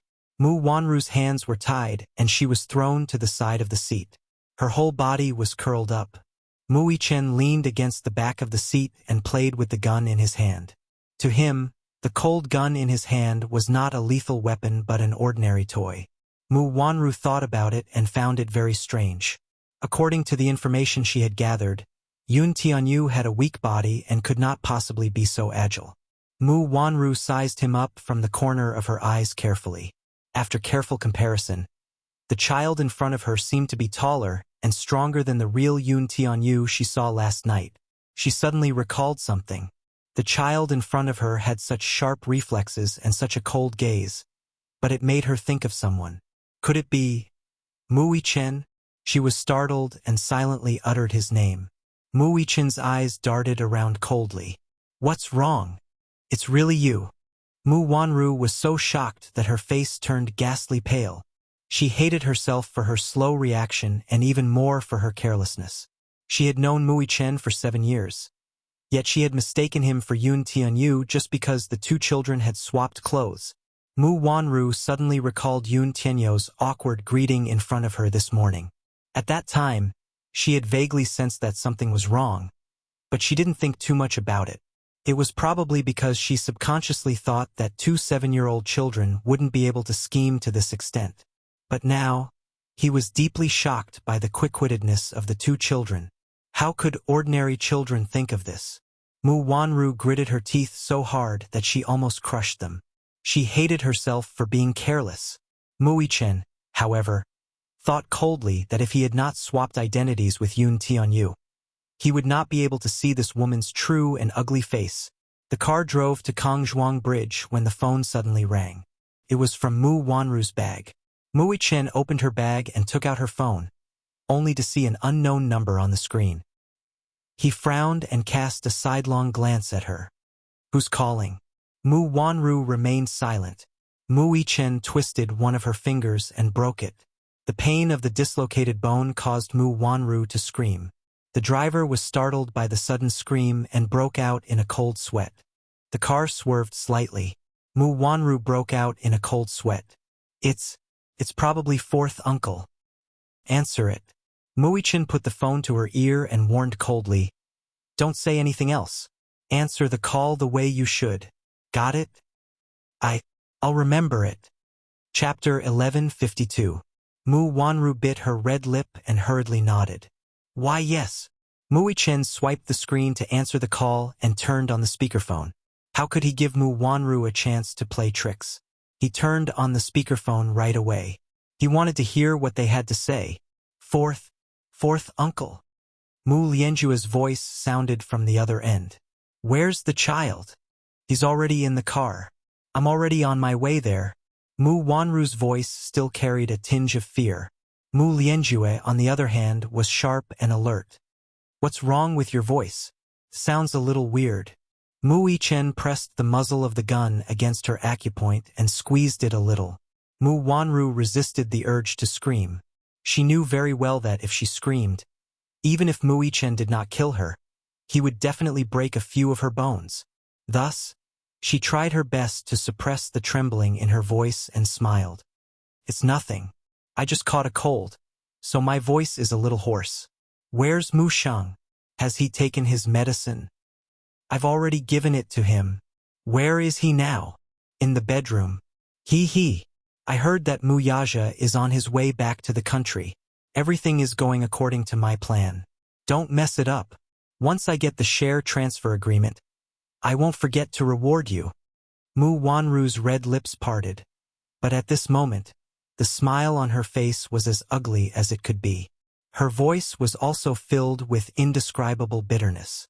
He. Wanru thanks fourth uncle first. The call was quickly hung up. After hearing the entire call, Mu Yichen's face turned colder. Did you do something to the great master's medicine? He suddenly spoke, but his voice was abruptly frosty. In an instant, the car seemed to be in an ice cellar. It was bone-chilling. Mu Wanru pursed her lips and nodded slightly in tacit agreement.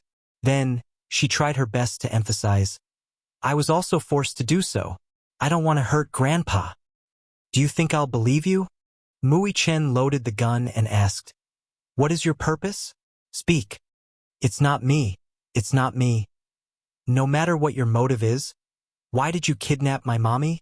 With the muzzle pressed down, Mu Wanru could even feel the cold air coming from the gun hole. She was so scared that she screamed, I'll talk. I'll talk. Speak. Mu Wanru licked her dry lips and told her everything about Mu Lianjue's plan. It turned out that Mu Lianjue's ambition was to take over the majority of the Mu Group's shares. Currently, he did not hold much of the company's shares, only 8%. Thus, even though he was a member of the Mu family, his seat and speaking rights on the board of directors were extremely weak. Hence, he became a little ambitious. He did not care for the position of the Mu family's head. What he wanted was the 70% shares in Mu Yaja's hands. 70%. Just think about it. Even if Mu Lianjue eventually became the head of the Mu family, Mu Yaja still held the majority of the shares in the huge Dishing Financial Group. In the end, the entire Dishing Financial Group was under Mu Yaja's control. Even if he became the head of the Mu family, he did not have much say in the company's business. Chapter 1153. Using Yun Shishir and Yun Tianyu to force Mu Yaja to hand over all his shares. This move could be said to be extremely ruthless. Alas, Mu Wanru still had a trick up her sleeve. She did not mention that even if Mu Yaja handed over his shares, Mu Lianjue might not let Yun Shishir and Yun Tianyu off. The mother and son's final outcome was a dead end. There was no room for negotiation. Mu Yichen turned pale with fright when he heard this. This game of chess was really well played. If he forced his father to hand over the Mu Group's shares, his father would fall to the bottom of the valley overnight and be smashed to pieces. This Mu Lianjue was truly a wolf with a terrifying ambition. Where is mommy hidden? Mu Yichen pressed again. Mu Wanru shook her head. I don't know. Mu Yichen's eyes flashed with anger as he punched her in the face. You really don't know. Don't try to lie to me. Aren't you bringing me to mommy now? Mu Wanru howled in pain. She was so frightened that tears fell from her eyes as she cried. I really don't know. That place is in the middle of nowhere. There's no name, and even the GPS can't locate it. It's a very remote place. I really can't tell where it is. Just as she finished speaking, she suddenly coughed and spat out a mouthful of blood. Mu Yichen's punch had actually broken a few of her front teeth. Mu Wanru was still in a state of shock as she stared at the few white teeth amidst the blood. Where did Mu Yichen get his strength from? Don't play tricks, Mu Yichen coldly said. Do you really think that I won't dare to shoot you? It's true. I'm really not lying to you. Even if you shoot me with bullets, I really don't know where that place is. At this point, do I still need to hide anything from you? Mu Yichen pursed his lips and sneered. He suddenly raised his wrist, activated the DPS tracking function on his watch, and sent a tracking message to Yun Tianyu's watch. The car sped along. His signal would be transmitted to Yun Tianyu's watch every 1 kilometer. Mu Yichen put away his gun. Mu Wanru heaved a sigh of relief when she saw his action. Just now, she was so frightened by him that she almost wet her pants. Mu Wanru wanted to cry but had no tears. She never thought that she would be defeated by a child. The car was still moving at a high speed. However, as time passed, the scene outside the window became more and more desolate. It seemed that this was a rather remote place. Mu Yichen looked at his watch. The GPS signal was getting weaker in the wilderness. Mu Wanru did not lie to him. In such a desolate area, even if he wanted to, it would be difficult for him to pinpoint the location accurately. 10 minutes later, the car stopped at a deserted place. Mui Chen put the rope around Mu Wanru's neck and pulled her out of the car as if he were leading a dog. Mu Wanru suddenly felt a sharp pain in her neck. She felt strangled and suffocated as she rolled out of the car. "Bring me there," Mui Chen ordered. His height did not reach her chest, so Mu Wanru had to lower her body to cooperate with him as she carefully followed behind him. At this moment, she firmly believed that even if this boy did not have a gun, he could easily kill her. Chapter 1154. Following Mu Wanru's direction, Mui Chen arrived at the entrance of the warehouse. He kicked the door open with all his might. Soon, a commotion could be heard from inside. "Who is it?" A man's questioning voice could be heard from inside. He didn't open the door for everyone who came. Mui Chen tugged at the rope around Mu Wanru's neck. Mu Wanru cried out in pain and hurriedly shouted, "It's me!" "Quickly open the door. Quickly." A series of noises could be heard from inside. The door to the warehouse slowly opened. Mui Chen grabbed Mu Wanru and pressed the loaded gun in his hand against her forehead. Mu Wanru had undoubtedly become his hostage. If everything went smoothly, he could use Mu Wanru as an exchange to redeem his mother. Even though he knew that this move was a little dangerous, he was still very confident that he could bring his mother out of this unscathed. Perhaps, from a certain point of view, Mui Chen was smart at times, but this intelligence did not seem to be thoughtful enough. Mu Wanru was indeed a hostage in his hands. However, he did not think carefully about whether Mu Wanru or Yun Shishir was more important to Mu Lianjue. To him, Yun Shishir could be exchanged for Mu Yaja's shares. Mu Wanru, on the other hand, was merely a chess piece that was not important to him. Once she lost her value, she was a chess piece that could be casually discarded. She was not worthy of his attention at all. Hence, Mui Chen's current thinking was a little too naive. Could he use Mu Wanru as a bargaining chip to redeem Yun Shishir? However, at this critical juncture, this was all he could think of. It was still the same saying, too much concern made one confused. In a way, he was not as calm as Yun Tianyu, so it was not easy for him to think so much. The door to the warehouse slowly opened and everyone came out to welcome them. However, when they saw Mui Chen standing at the door, their gazes fell on Mu Wanru, who was being held by him. They were confused and did not immediately understand the situation. What was going on? Mu Wanru raised her head and saw them. She could not help crying out, "Save!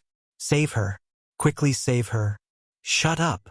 Mui Chen turned his head and swept a glance at the group standing at the door. All of them were tall and muscular, especially the man who stood at the head of the group.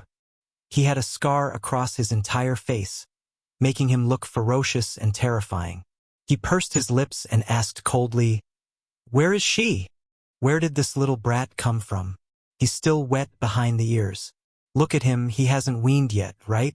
What is he up to now?" A man in the crowd sneered mercilessly. This person was none other than the man who had wanted to defile Yun Shishir that day. He looked at Mui Chen with disdain as he sneered at him. However, before he could finish his words, Mui Chen raised his hand and pulled the trigger. Along with the sound of a gunshot, a bullet pierced through the air, and in a split second, the bullet accurately hit his glabella. That man still had a contemptuous sneer on his face, but a bloody hole suddenly appeared between his brows. The back of his head exploded, and red and white blood splattered on the people beside him.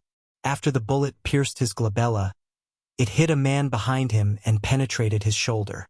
Chapter 1155. Mui Chen was holding a desert eagle in his hand. It was very powerful and had a considerable lethality. The sound of a gunshot left everyone dumbfounded. The man who was shot between the eyebrows fell to the ground weakly and stopped breathing. Circles of blood rippled out, but it was real and dazzling. Everyone was inexplicably shocked. Who would have thought that a 7-year-old child could raise his hand and shoot so accurately and hit someone between the eyebrows? His shooting skills were so outstanding, Such terrifying shooting skills could only be achieved by adults who had received professional training. How did this child do it? While admiring Mui Chen's outstanding shooting skills, the leader of the knife-scarred men looked carefully again and saw Mui Chen holding Mu Wanru. He narrowed his eyes and recognized this woman who had been ravaged beyond recognition. She was half his master, and a trace of nervousness appeared on his face. Where is she? Mui Chen raised his arrogant chin slightly and signaled to them with a pair of cold eyes. His thin lips opened slightly and a cold voice escaped. Take me to see her. See who? The knife-scarred man was stunned. Perhaps it was hard to imagine such a strange scene in front of him at this moment. A 7-year-old child holding an adult woman in his hands and pointing a gun at her. He was mature and steady, but it was not like a child of this age at all. Mui Chen was too lazy to talk to them. The muzzle of the gun was pressed against Mu Wanru's temple. Such a threatening action, but Mu Wanru was not happy with it. She was so scared that her legs were trembling. She hurriedly shouted, "Take him to see Yun Shirshir. Why aren't you taking him to see her?" The knife-scarred man's eyes revealed a hint of danger, but he had no intention of dodging. What? Are you resisting me? Mui Chen's eyes were also cold. He was not afraid of his majesty at all and asked coldly. Mu Wanru was so shocked that she could not form a coherent sentence. She just kept repeating, "Take him to see her. Take him to see her. He really knows how to shoot. Don't underestimate this kid. He really knows how to shoot." The knife-scarred man's expression changed a little. Then, he turned his gaze and gestured. The crowd slowly opened up a path. Mui Chen, on the other hand, was very vigilant. He coldly swept his gaze over the crowd and coldly said, "Throw away all your spears, sticks, and knives." Everyone immediately threw their weapons aside and kicked them far away. Mui Chen scanned the area again and sneered. He quickly raised his wrist and pulled the trigger. The bullet whizzed through the air and hit the pistol that the scarred man had carefully hidden. Pong! Sparks flew in all directions from the friction of metal. He threw the pistol on the ground as if it was scalding his hand. There was a bloody mark on his palm. It was grazed by the whistling bullet. This child! How extraordinary! He secretly sighed in his heart. But he never expected that this child not only had good marksmanship, but also extremely sharp observation skills. Do I need to repeat the names of the others? Mui Chen pointed the gun at another man who looked uneasy. "You in your pants, gun." The man quivered. Then, as if he was throwing away a hot potato, he took out the pistol hidden in his pants pocket and threw it aside. When the others saw this, they also threw away their hidden guns and ammunition far away. "Are you satisfied now?" The knife-scarred man said fiercely. He seemed to be gnashing his teeth. Chapter 1156. Mui Chen narrowed his eyes. Only after confirming that there were no more lethal weapons on them did he slowly walk up to them. The tip of his toe hooked the gun that the scarred man had just thrown to the ground and caught it. "You bring me there. The rest of you, get lost." Mui Chen gave his order again. Everyone looked at each other, but the scarred man sneered. "All of you, get lost. Do you hear me?" Thus, the rest moved to the side. Only then did Mui Chen walk up and point at the scarred man. "Bring me there. I'm warning you. Don't play any tricks." "Hee, you little rascal, you're so powerful. How would I dare to play any tricks?" The scarred man said this, but it was unclear whether it was sarcasm or mockery. If Yun Tianyu were present at this moment, he would definitely have more considerations. For example, with Mu Lianjua's means and power, why would he only assign this mob to guard an important person? There should be a large group of armed men around. Alas, Mui Chen did not think so much. He was anxious to see Yun Shirshir, so he did not think about why there were only a few ruffians guarding such a huge warehouse. He followed the scarred man inside. The heavy shutter door slowly closed behind them as the three entered the warehouse. Only a small incandescent lamp was lit in the huge warehouse. The whole place was dark, heavy, and airtight. There was only a small skylight for ventilation. In the dim light, the air was filled with dust.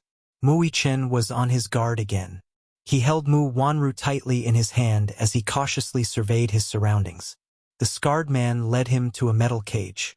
Mu Yichen's eyes landed on the woman in the cell as he stopped in his tracks. Yun Shirshir was curled up in a corner.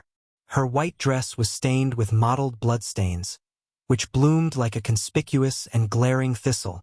Some of the bloodstains looked fresh and bright red. Some of the bloodstains were dark. At this moment, her originally jet-black hair hung messily on her shoulders, like seaweed mixed with sand. Her originally fair and flawless face was mixed with blood and salt water, and her wet bangs clung to her cheeks, making her look battered and exhausted. Her hands were chained to the cage, and it was difficult for her to break free. However, her slender arms were so weak and boneless that they seemed to be about to be broken the next moment. Beside the cell stood 2 soldiers in military uniforms. They were fully armed, and their expressions were cold and stern. They stood upright. Mu Yichen's dark pupils violently when he saw this scene. Anger flashed across his face as he raised his gun, grabbed Mu Wanru's hair, and pointed it at her eyebrows. "Is it you? Are you the one who tortured her?" Mu Wanru's face was filled with horror as she hurriedly cried for help. "Don't. Help. Help. Shut up." Mu Yichen shoved the gun muzzle into her mouth and loaded it. "Otherwise, I'll break your mouth."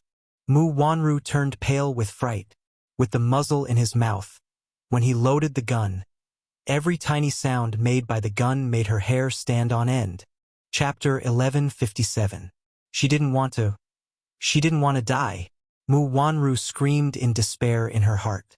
Her eyes were wide open, and large drops of tears fell from her eyes. Her pitiful look triggered the disgust in his heart. Mu Yichen pressed the gun against her throat fiercely. His eyes were bloodshot as he held the trigger tightly while he ate.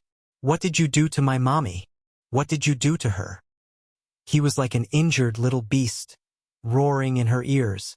Mu Wanru was terrified and didn't dare to move. She could only open her eyes and make intermittent sounds. "No, don't, ugh. Don't kill her. She didn't want to die. She really didn't want to die. Let her go." Mu Yichen raised his head. His eyes were bloodshot, and his lips curled into a cold smile. "Let my mommy go." The scar-faced man was indifferent and looked at him coldly. Mu Yichen's heart stopped. "What? I told you to let her go. Didn't you hear me?" "I heard you, but I can't do it," the scar-faced man said coldly. "Her life is still in my hands." Mu Yichen grabbed Mu Wanru's hair and signaled with his eyes. "How about we make a deal? This deal is not worth it." The scar-faced man snorted. "I didn't expect you to come knocking on our door. It saves us the effort of tying you up." "What do you mean?" The scar-faced man laughed deeply and then clapped his hands lightly. Soon, the lights in the warehouse lit up. As the lights lit up, the darkness retreated. In the warehouse, more than 10 armed forces were exposed under the lights.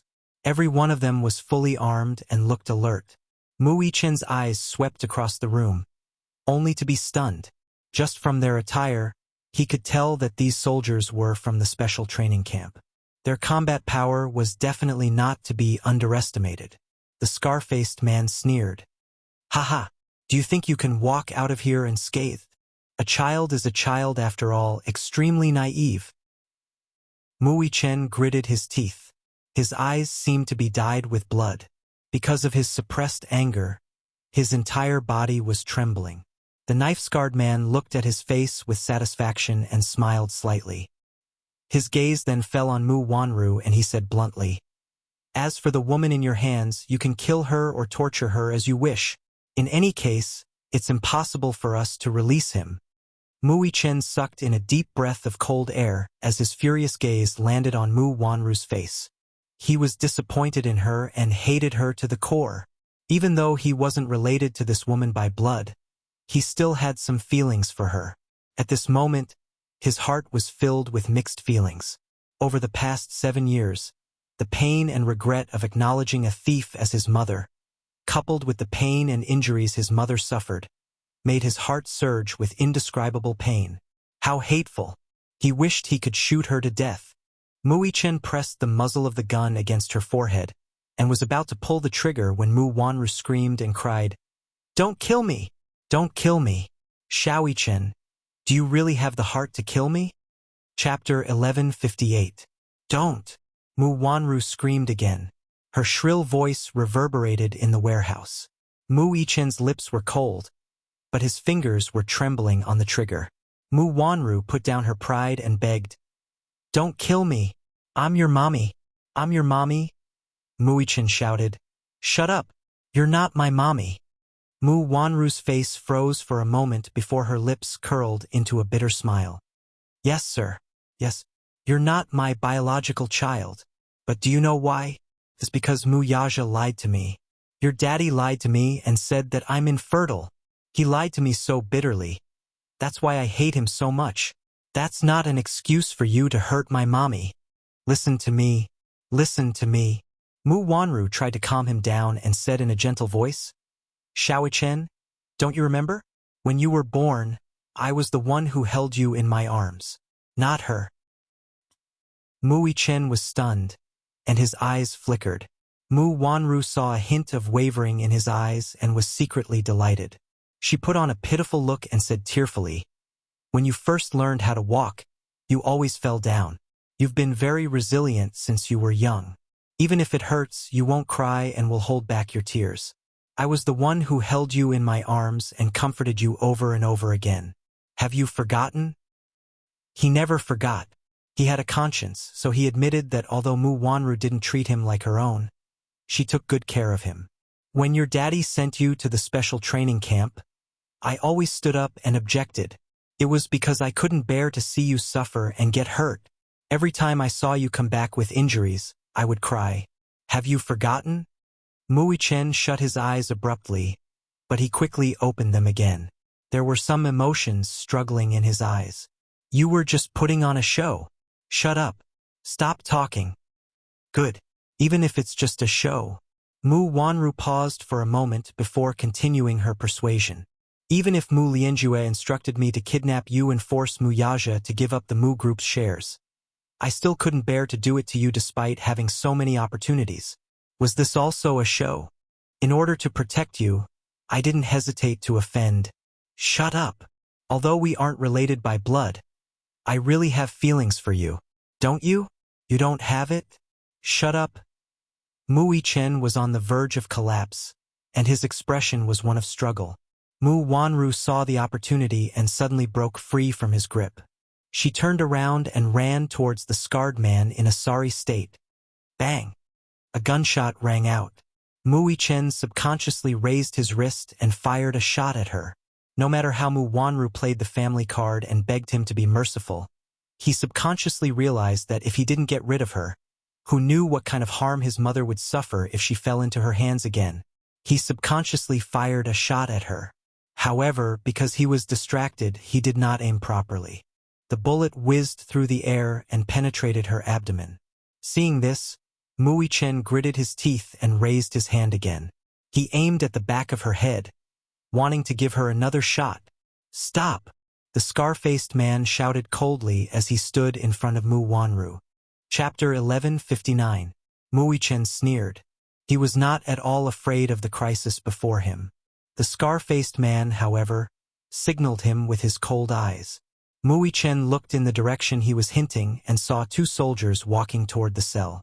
They raised their pistols and aimed them at Yun Shishir's temple. She, who was unconscious, did not know what kind of danger she was in. Her head was still lowered, and she did not feel anything. "Put down the gun." Mu Yichen's hand, which was holding the pistol, trembled violently. His eyes were bloodshot, and his whole body was shaking uncontrollably. "Put down the gun. I have no patience. This is my last warning, or else—" "No!" Mu Yichen gritted his teeth and slowly threw the gun to the ground. "Kick it over here." The scar-faced man threatened again. "Kick the gun over here." Mu Yichen stretched out his leg and kicked the gun to the side. A soldier behind him strode forward, raised the gun in his hand high, and hit the back of his neck hard. Mu Yichen only felt a numbing sensation as if he had been electrocuted.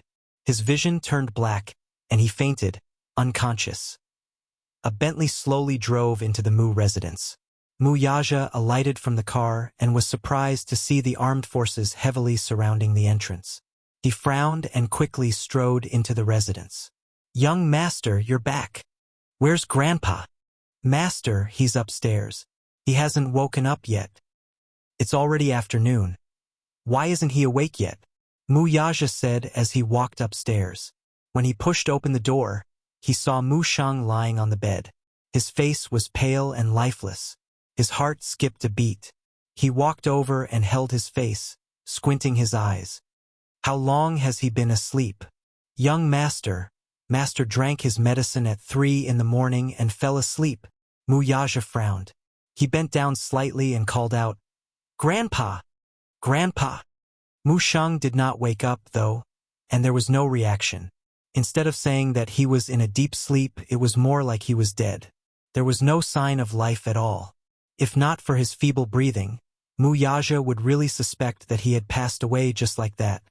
"Where's the doctor? Call the doctor over." He raised his head and ordered. Soon, the private doctor rushed over. "Take a look at him. What's going on?" "Yes, yes." The doctor did not dare to delay and went forward to check. Mu Yaja walked to the side and dialed Mu Yichen's number, but the latter's phone was switched off. At this time, school should be over. Why is his phone? Just as he was wondering, the chauffeur rushed over. When he saw him, he was stunned for a moment before he hurriedly reported, "Young master, bad news.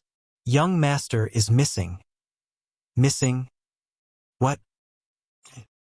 "The kindergarten teacher said that she didn't see the young master in the morning, and I didn't pick him up after school." "You didn't see him enter the school gate?" "I saw him enter the school gate with my own eyes," the chauffeur hurriedly explained, looking aggrieved. "He's in a coma. We need to send him to the hospital immediately." "Poisoned?" "Yes. Master's lips are purple, his body is stiff, and his face is ashen. These are typical symptoms of poisoning. We need to send him to the hospital immediately." Mu Yaja frowned from the headache. His voice was terrifyingly cold. "Send him to the hospital quickly." Chapter 1160. Mu Yaja's chest heaved up and down as he walked to the door. How did the Mu family fall into chaos in just 2 days of being overseas? **MN. He had let his guard down. Mu Shang was hurriedly sent to the hospital. Mu Yaja got into the car and instructed the chauffeur to rush to the company. On the other end, Minyu called, "Boss, are you back in the country?" "Yes, I'll be there soon." "Okay, I'll wait for you there." Then, his tone was urgent and nervous, but he did not tell him what was going on. In fact, he had just received an anonymous letter. When he opened it, he saw a few shocking photos. He hurriedly called Mu Yaja to report the situation. However, he was afraid that he would get nervous if he heard it. To ensure his boss's safety, he forcibly suppressed his nervousness. At the same time, Yun Tianyu, who was frowning at Laji's headquarters, received a GPS location message from Mu Yichen. When Mu Yichen sent the location, he also used his watch's voice function to send a 10-second message. "Yu, follow the GPS location I sent you and find the place where Mommy is hidden." Once he received the message, he immediately logged into the system.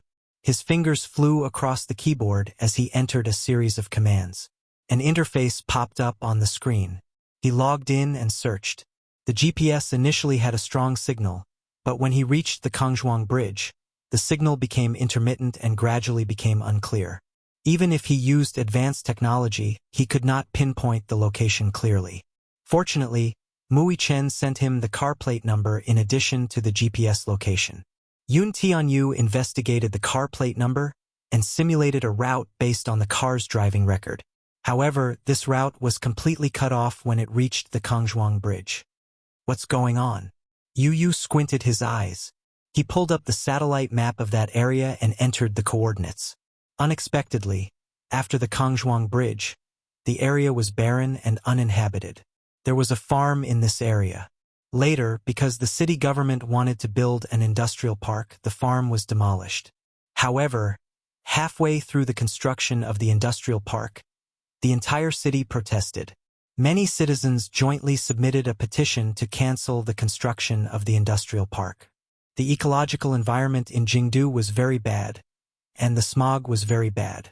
If an industrial park was built, wouldn't the pollution be even worse? Due to the protests of the entire city, the project was temporarily put on hold. Later on, the main government withdrew their investment and looked for a new location. Just like that, this area was abandoned. But at the very least, they had locked onto an area and had a clear direction. Yun Tianyu looked at the map outlined with red lines on the screen. This area was at least several 100,000 square meters. They could only find the exact location by doing a carpet search. This was a rather huge project. Director Yun. Li Hanlin knocked on the door and entered. Yun Tianyu raised his head with a frown. "What's wrong?" he said slowly. "The mercenaries sent by the Hurricane Group have arrived in the capital." "All right, take me there." Just as Yun Tianyu stood up, Li Hanlin suddenly said in a low voice, "This time, Hurricane Group has sent another person." "Who?" "The chief commander of Hurricane Group, Gong Jie." Chapter 1161. Hurricane Group was a familial arms group. Its three chief commanders, Gong Jie, Ji Yanxi, and Elan, were all legendary figures. Gong Jie in particular was one of them. He was the core member of Hurricane Group's top management. He was in charge of the arms market in North America and Europe and was fully in charge of the European market. He was a very decisive person. It was said that Gong Jie was the crown prince of Hurricane Group. His father, Gong Xiaoying, was the founder of Hurricane Group.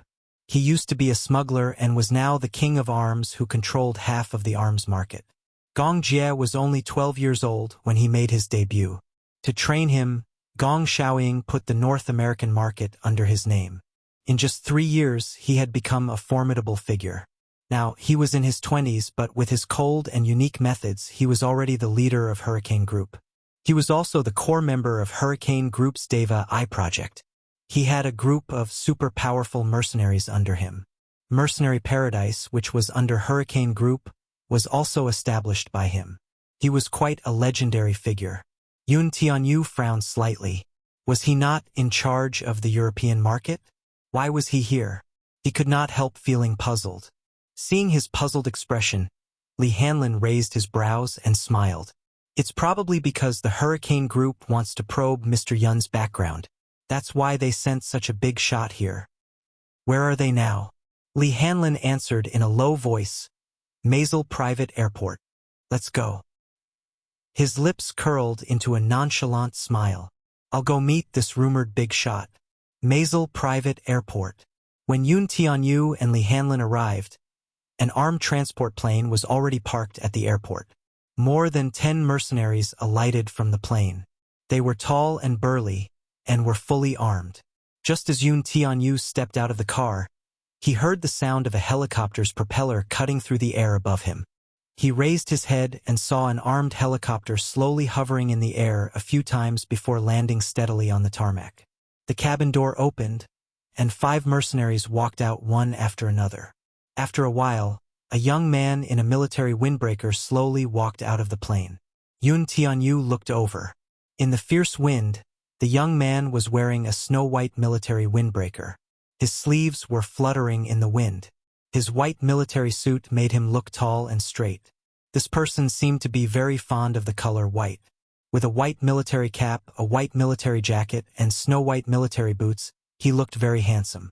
The man slowly raised his face, and a handsome face fell into his eyes.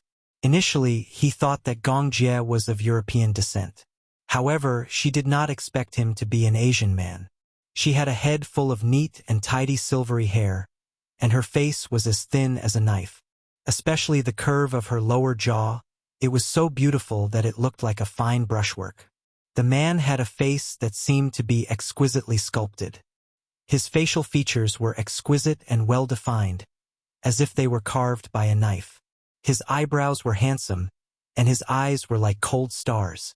His eyebrows and eyes were extremely beautiful. His long and narrow eyes revealed a bit of evil and arrogance. His black and white eyes were clear, without any impurities. They were as elegant as an ink painting. Chapter 1162. The man was unexpectedly young. From his facial features alone, one could tell that he was in his early 20s. He had the handsomeness and cleanness of a young man. Even if it was a man, he would probably be deeply impressed by this beauty that had nothing to do with gender. Even though his handsomeness was in between the sexes, with a hint of androgynous feminine beauty, his beauty was destructive. His deep-set and perfect facial features, as well as his elegant bearing, especially his every frown and smile, revealed his extraordinary aristocratic temperament. He even had the demeanor of a king who looked down on all living things. This kingly demeanor could be seen from his appearance. It was as if he was the ruler of the world. It was natural, cold, arrogant, and evil. There was a cynical smile on his lips. It was just an occasional glance, but it revealed a sense of aggressiveness and sharpness. Yun Tianyo's gaze slowly landed on his face, and he was secretly shocked. A hint of surprise surfaced on his face. What surprised him was that this man's features were shockingly similar to Yun Shishir's. His eyes, in particular, were 70% similar. The difference, however, was that Yun Shishir's eyes were beautiful and charming, while his were devilish and wild. His brows furrowed deeply, and he could not help but suspect the man's identity. At the side, Li Hanlin bent his head and whispered in his ear, "Director Yun, this man can't be the rumored second Master Gong, right?" Second Master Gong. The leader of Hurricane Group, Gong Xiaoying, had a total of 4 children. Gong Jie, on the other hand, was ranked second, so everyone respectfully addressed him as Second Master Gong. Yun Tianyu narrowed his eyes and said in a low voice, "I've never seen Gong Jie's real appearance."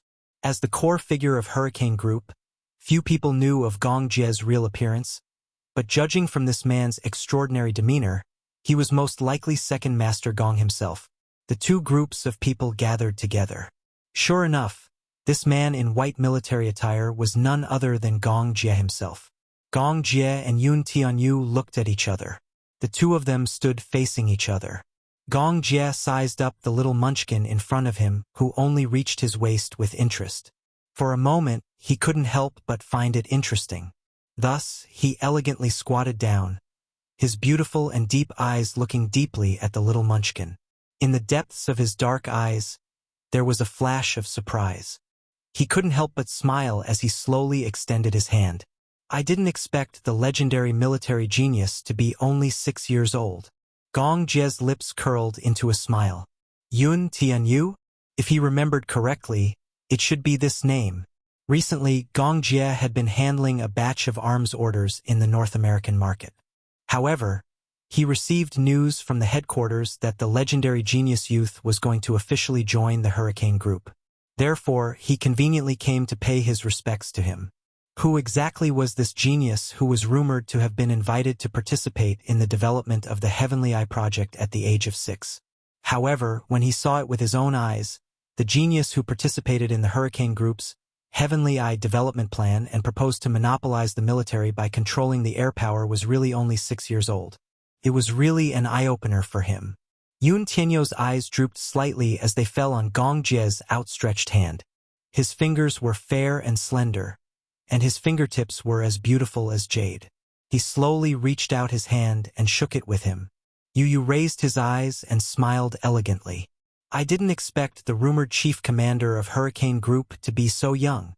However, I have to remind you of something." Chapter 1163. "I've already passed my 7th birthday," Yu corrected. "So, strictly speaking, I'm already 7 years old." Gong Jie was speechless. This lad. He even knew how to have a dry sense of humor. Yun Tianyu and Gong Jie shook hands and sized each other up at the same time. Gong Jie's gaze was a little judgmental. Yun Tianyo's eyes were probing as well. Looking at his face up close, Yu was even more shocked. Why did this man look so much like his mommy? If he were to put aside his attire and hairstyle, he could not help thinking that his mommy was standing right in front of him. Similar. They really looked alike. It was hard not to make a connection between him and his mommy. Gong Jie was also secretly sizing up the little lad. The child in front of him stood elegantly in a small suit with a windbreaker draped over his shoulders. He looked even more handsome and exquisite. His small face, in particular, was tender, fair, and delicate. His facial features were beautiful, and his eyebrows were set with a maturity that was rare even for an adult man. What was even more remarkable was that this 7-year-old child did not feel oppressed by his aura even though he was standing in front of him. It was as if he was born with an extraordinary elegance and nobility. Even when he looked into his eyes, there was not a hint of timidity in his eyes. He was not simple. It was hard to imagine that this child, whose voice was tinged with immaturity, could actually come up with such a shocking air superiority theory. Could it be that children nowadays were also valiant?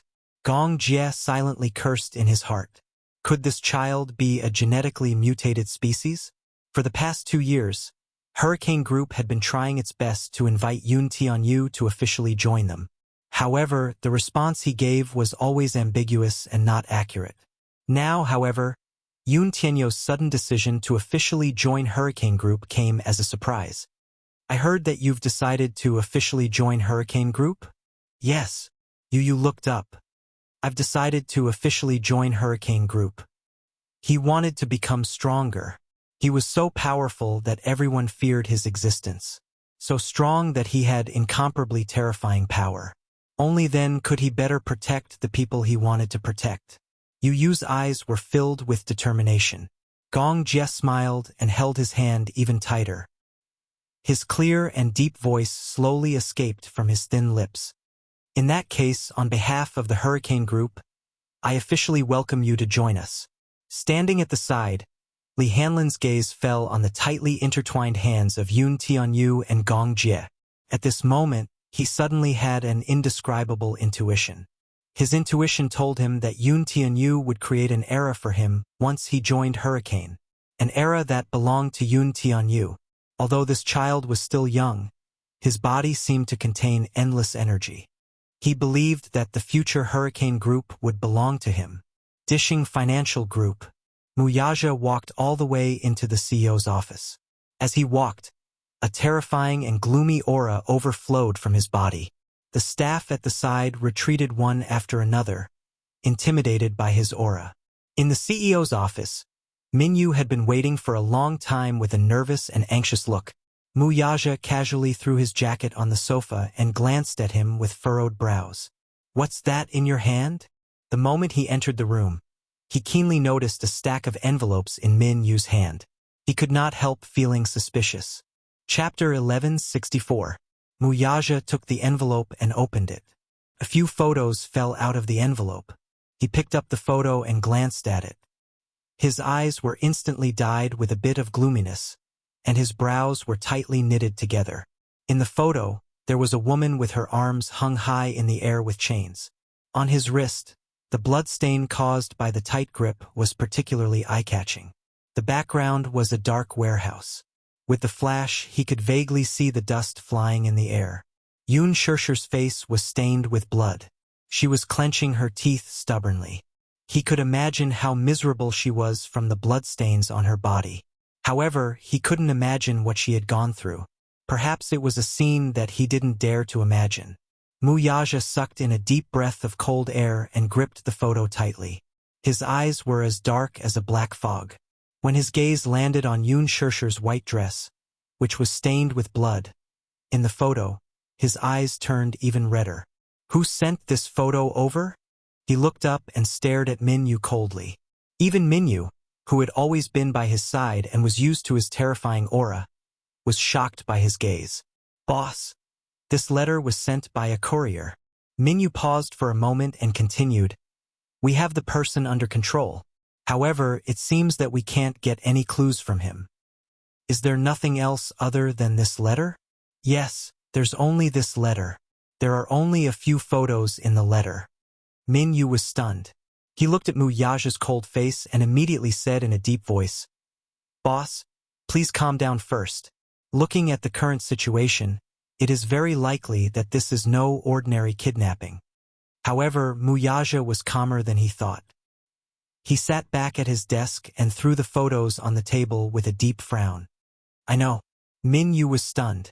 However, he slowly said, "This person is targeting me." "Boss, what do you mean by that? I don't quite understand." Mu Yaja frowned and said slowly, "What he wants is with me. Naturally, he must have some important bargaining chips in his hands to get what he wants from me." However, Min Yu was still confused. After thinking about it carefully, he suddenly realized something. "Boss, do you mean that you've already guessed the motive of the mastermind?"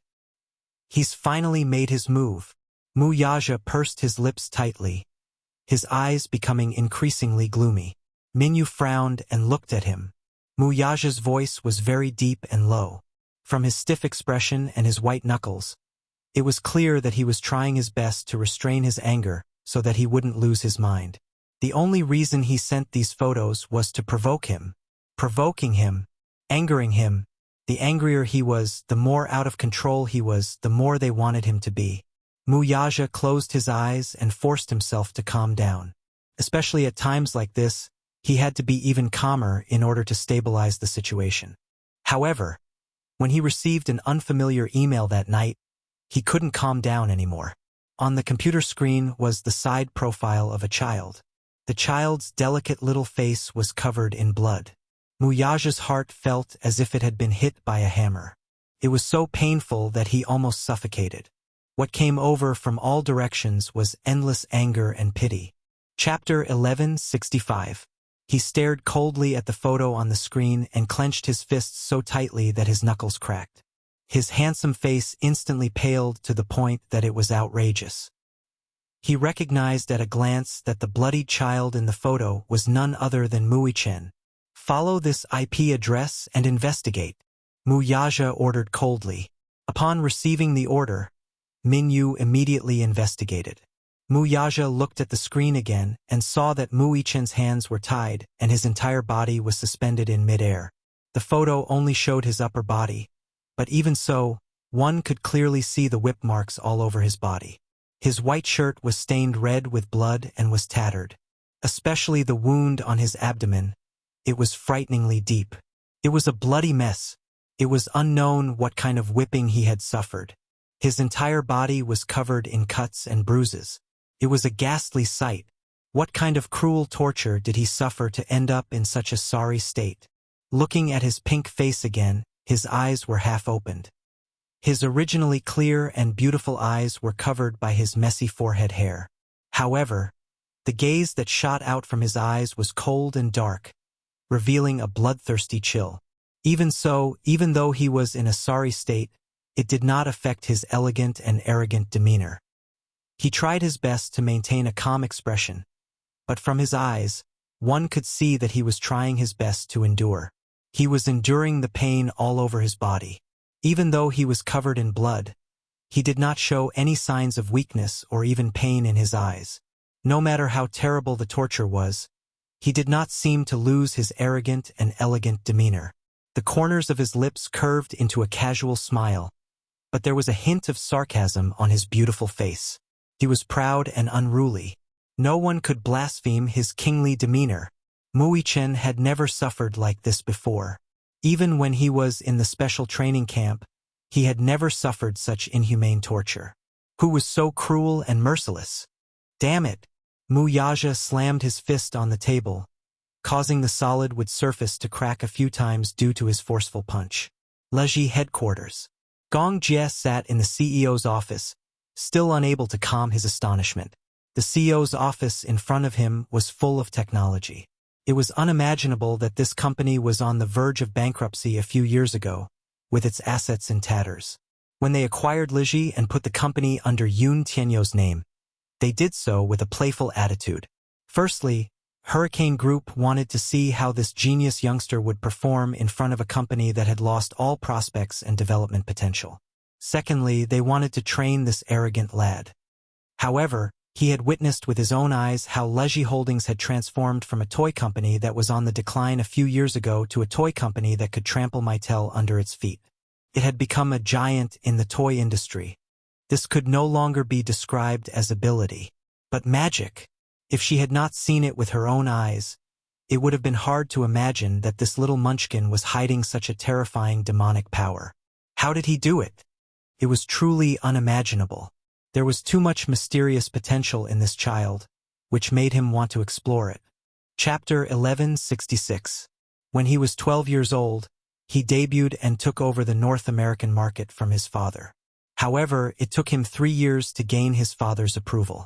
This child, however, actually managed to turn Leji, which was initially in decline, into the leading toy supplier in one fell swoop.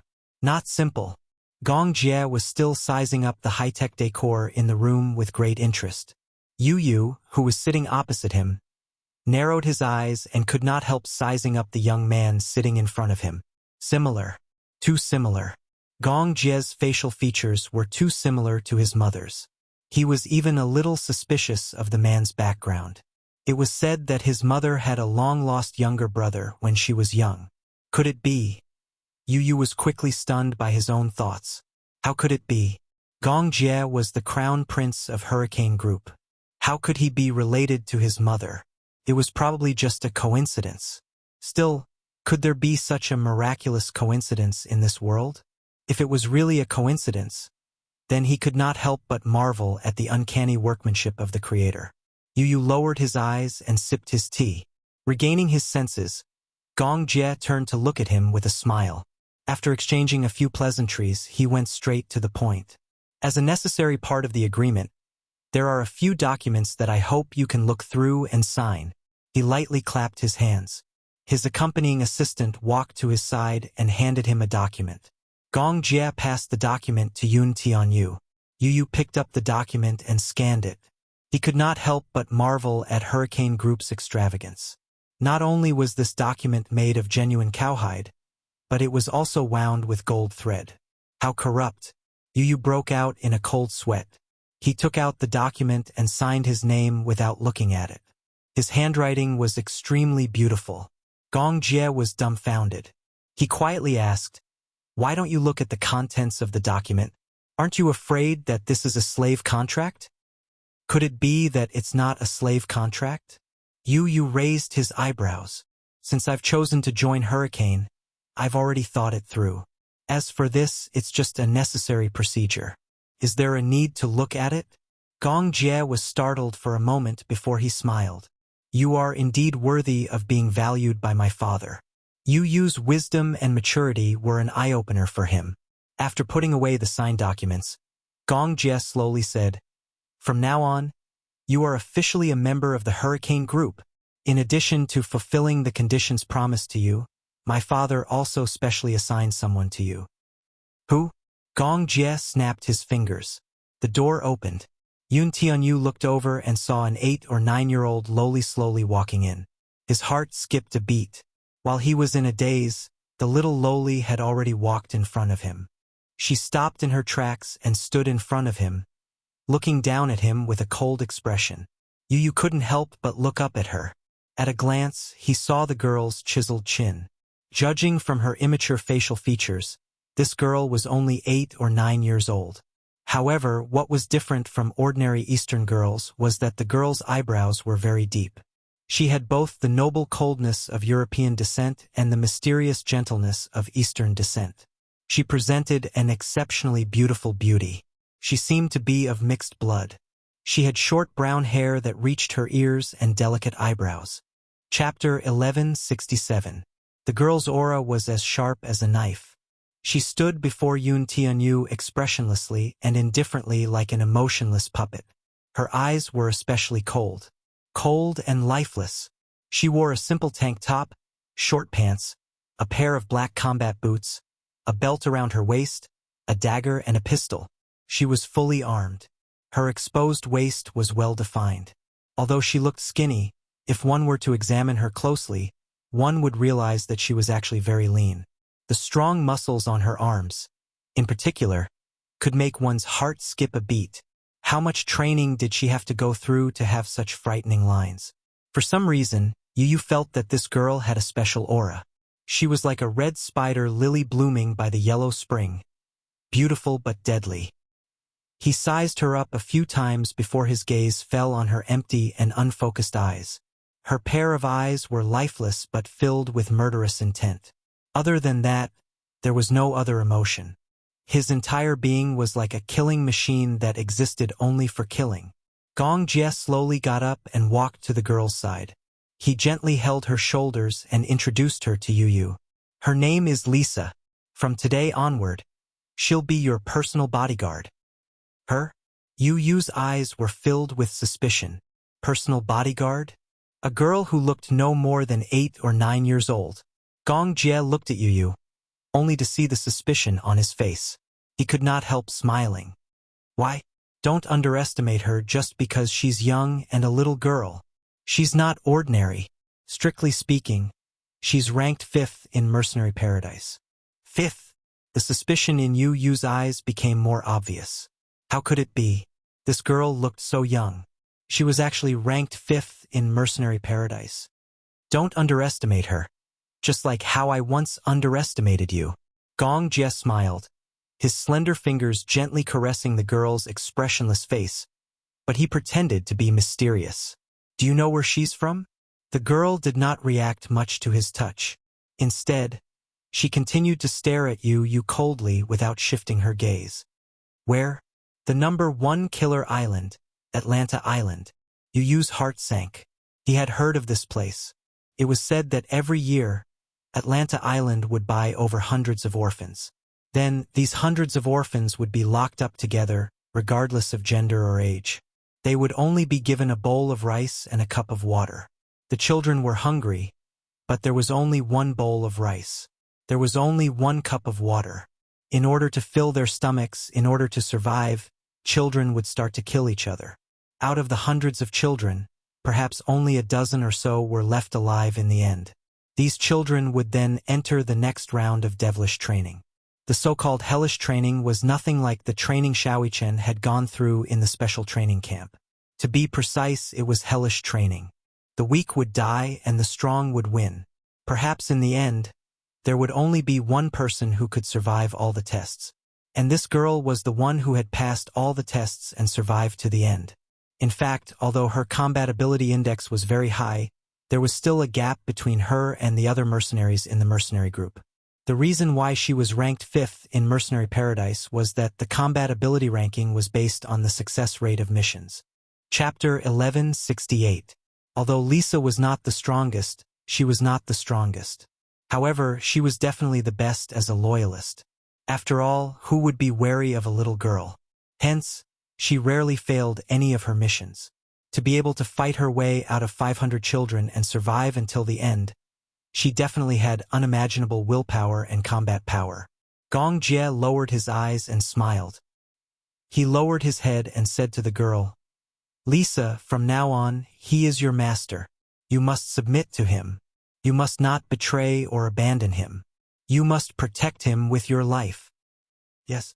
Lisa turned her gaze slightly and fixed it on Yu Yu's face. She said in a cold and mechanical voice, From now on, you are Lisa's master. I will protect you with my life. I will be loyal to you. I will not betray or abandon you. Yu Yu's eyes widened. He felt a little strange. He was a man, but he was being protected by a little girl. Felt strange. How is it? Are you satisfied with my father's gift to you? The man's lips curled into a smile. Yu Yu stood up slowly. He stood facing the girl. The girl looked at him. Perhaps it was because he was a little slower, but the girl was actually half a head taller than him. Yu Yu looked at her deeply and smiled. He stretched out his hand elegantly. Please take care of me in the future. The girl looked at his outstretched hand expressionlessly.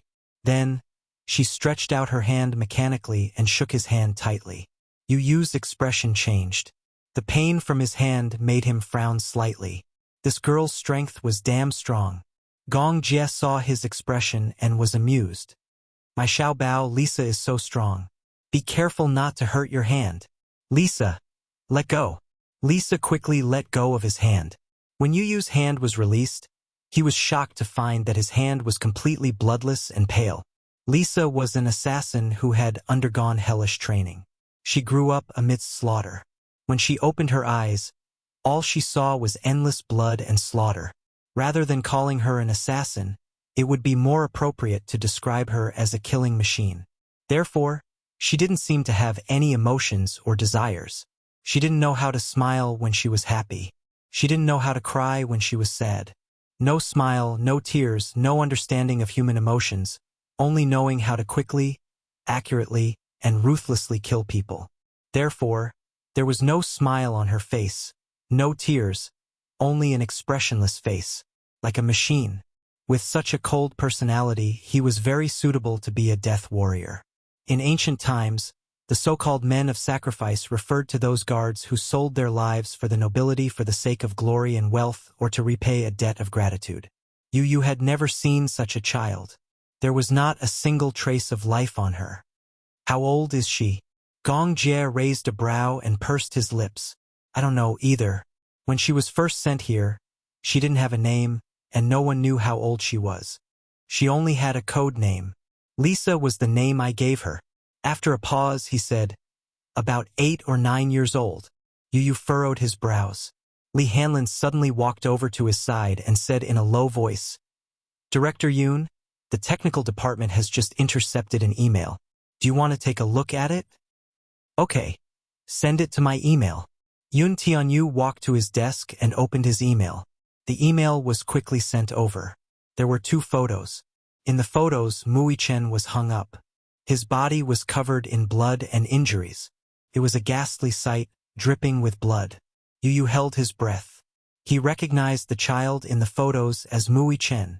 What happened? How did he? Chapter 1169.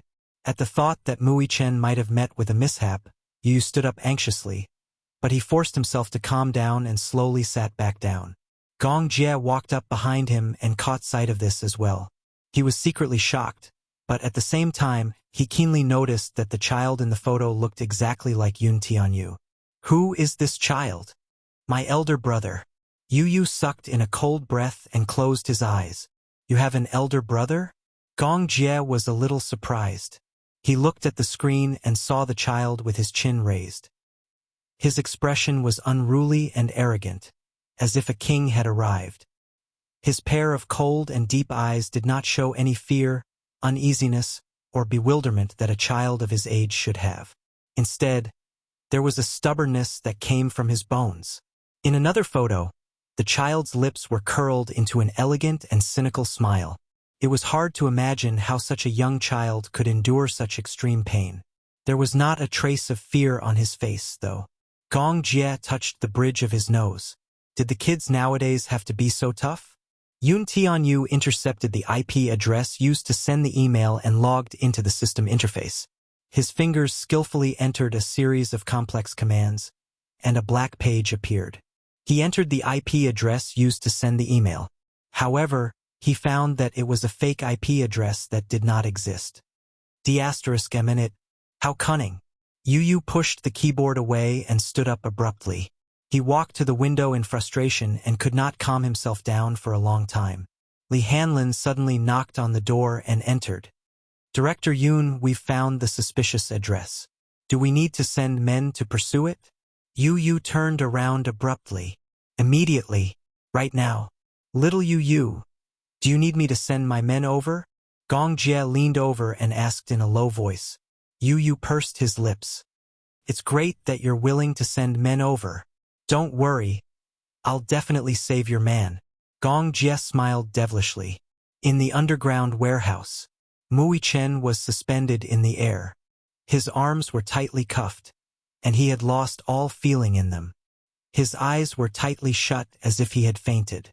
A few men surrounded him. The leader took the lead and splashed a basin of cold salt water on him. Hiss! A sound was heard. Mui Chen frowned and slowly opened his eyes.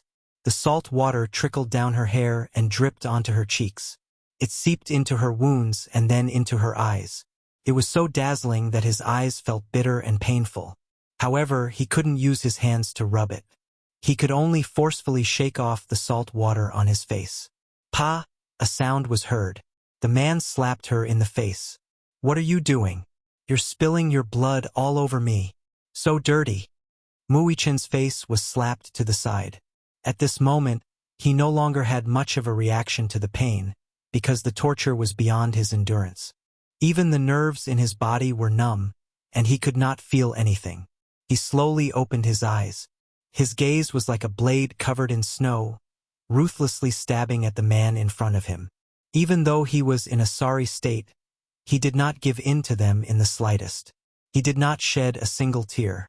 An inexplicable dark and cold aura emanated from his body. It even carried an indescribable chill. This chill seeped into one's bones and made one's hair stand on end.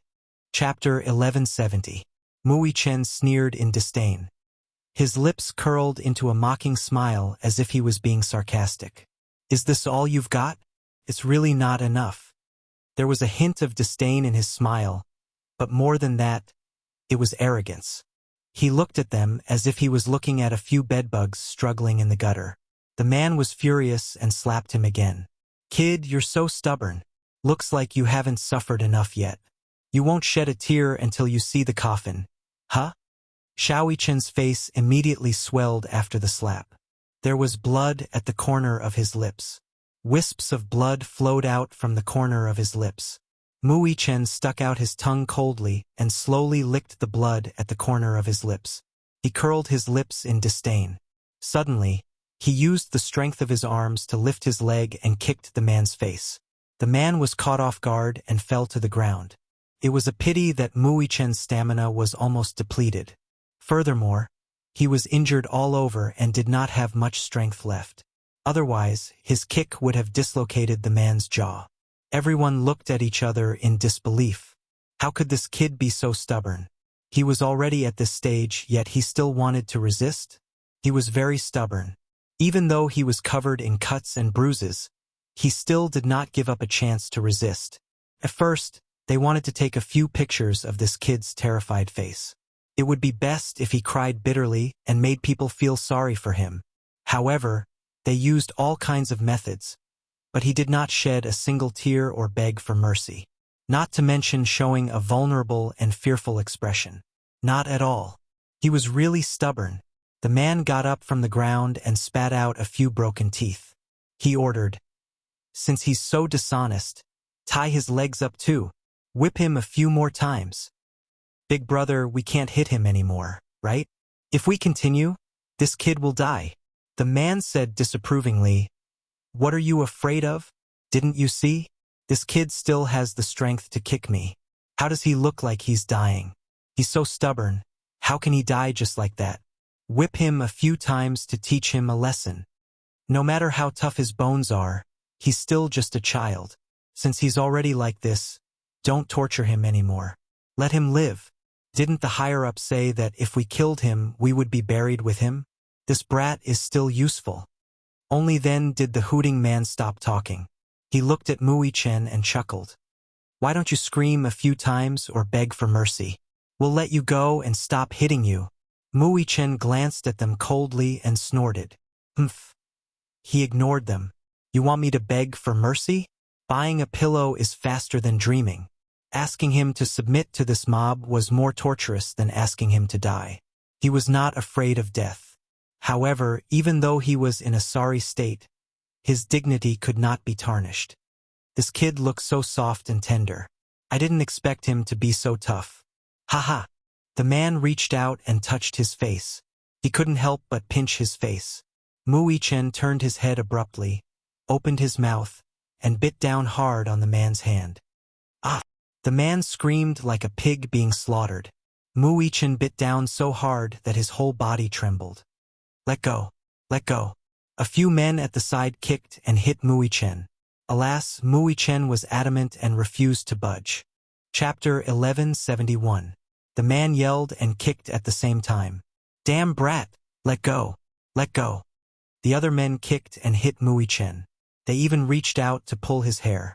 Mui Chen refused to let go no matter what. He bit the man's hand so hard that he wanted to break the man's bones.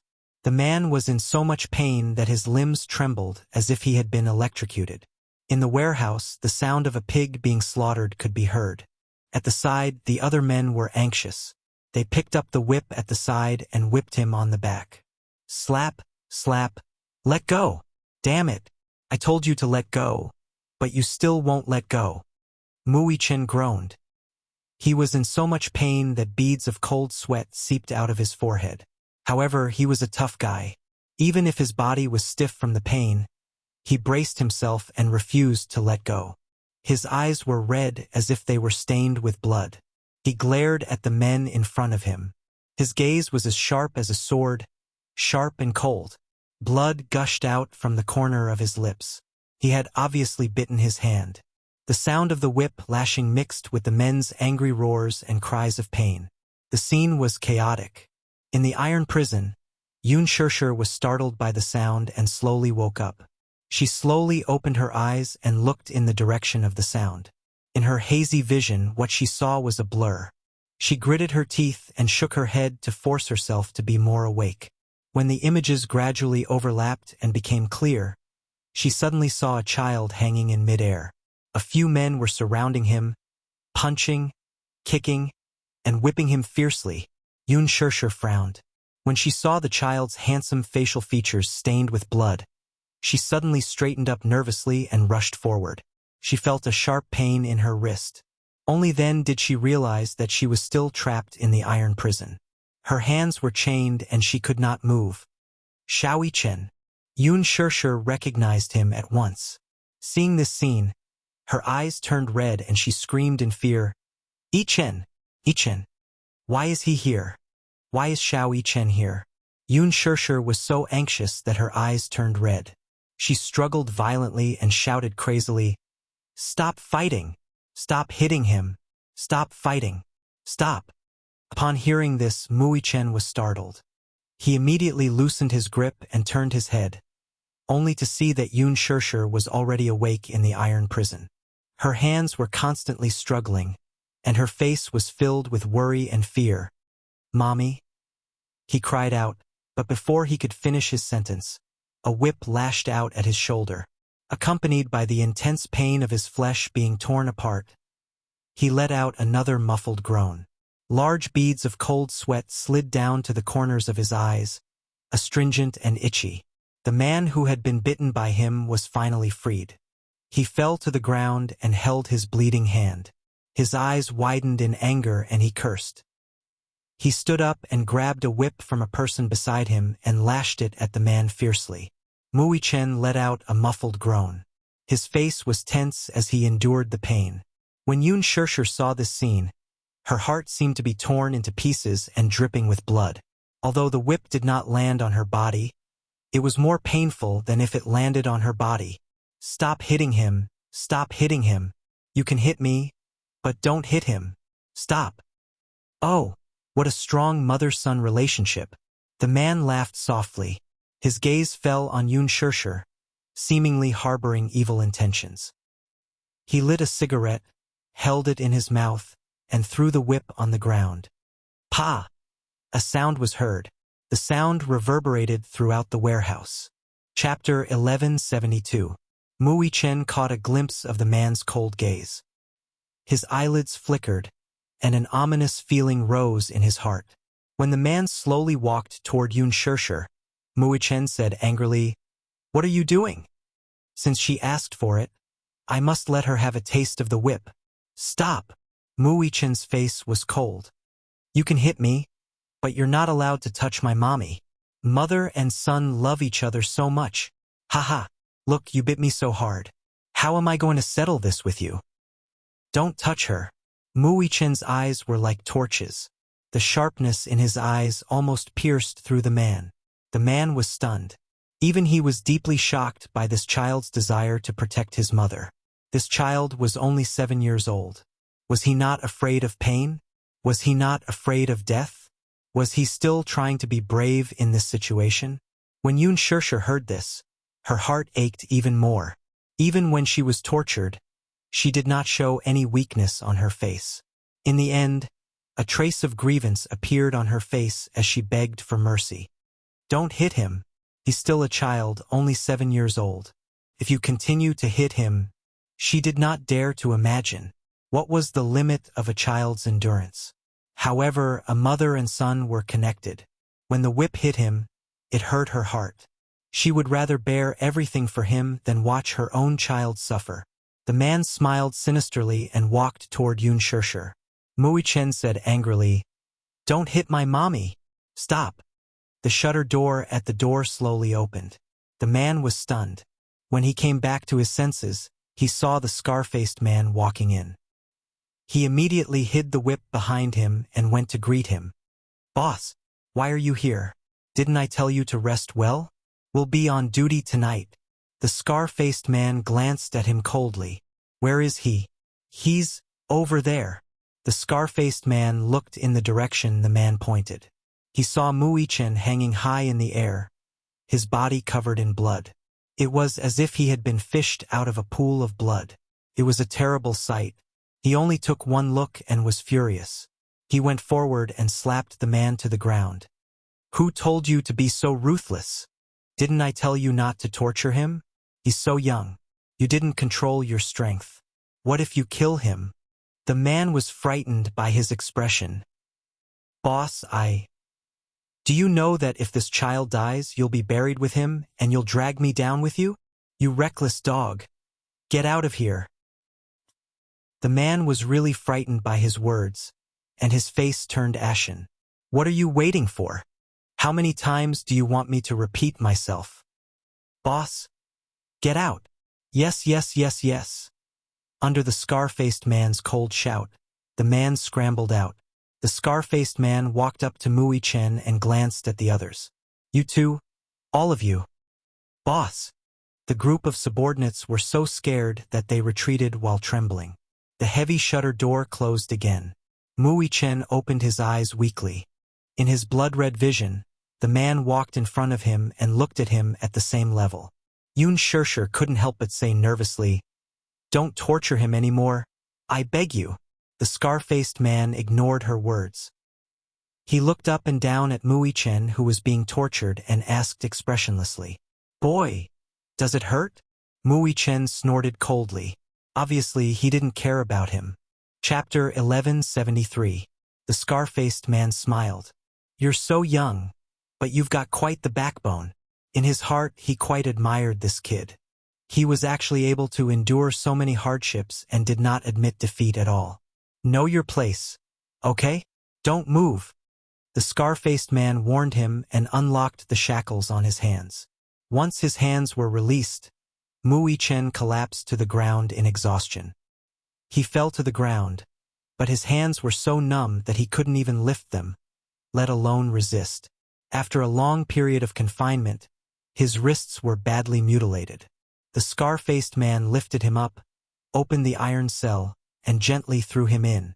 Shusher was stunned. This man didn't seem to be making things difficult for them. "You?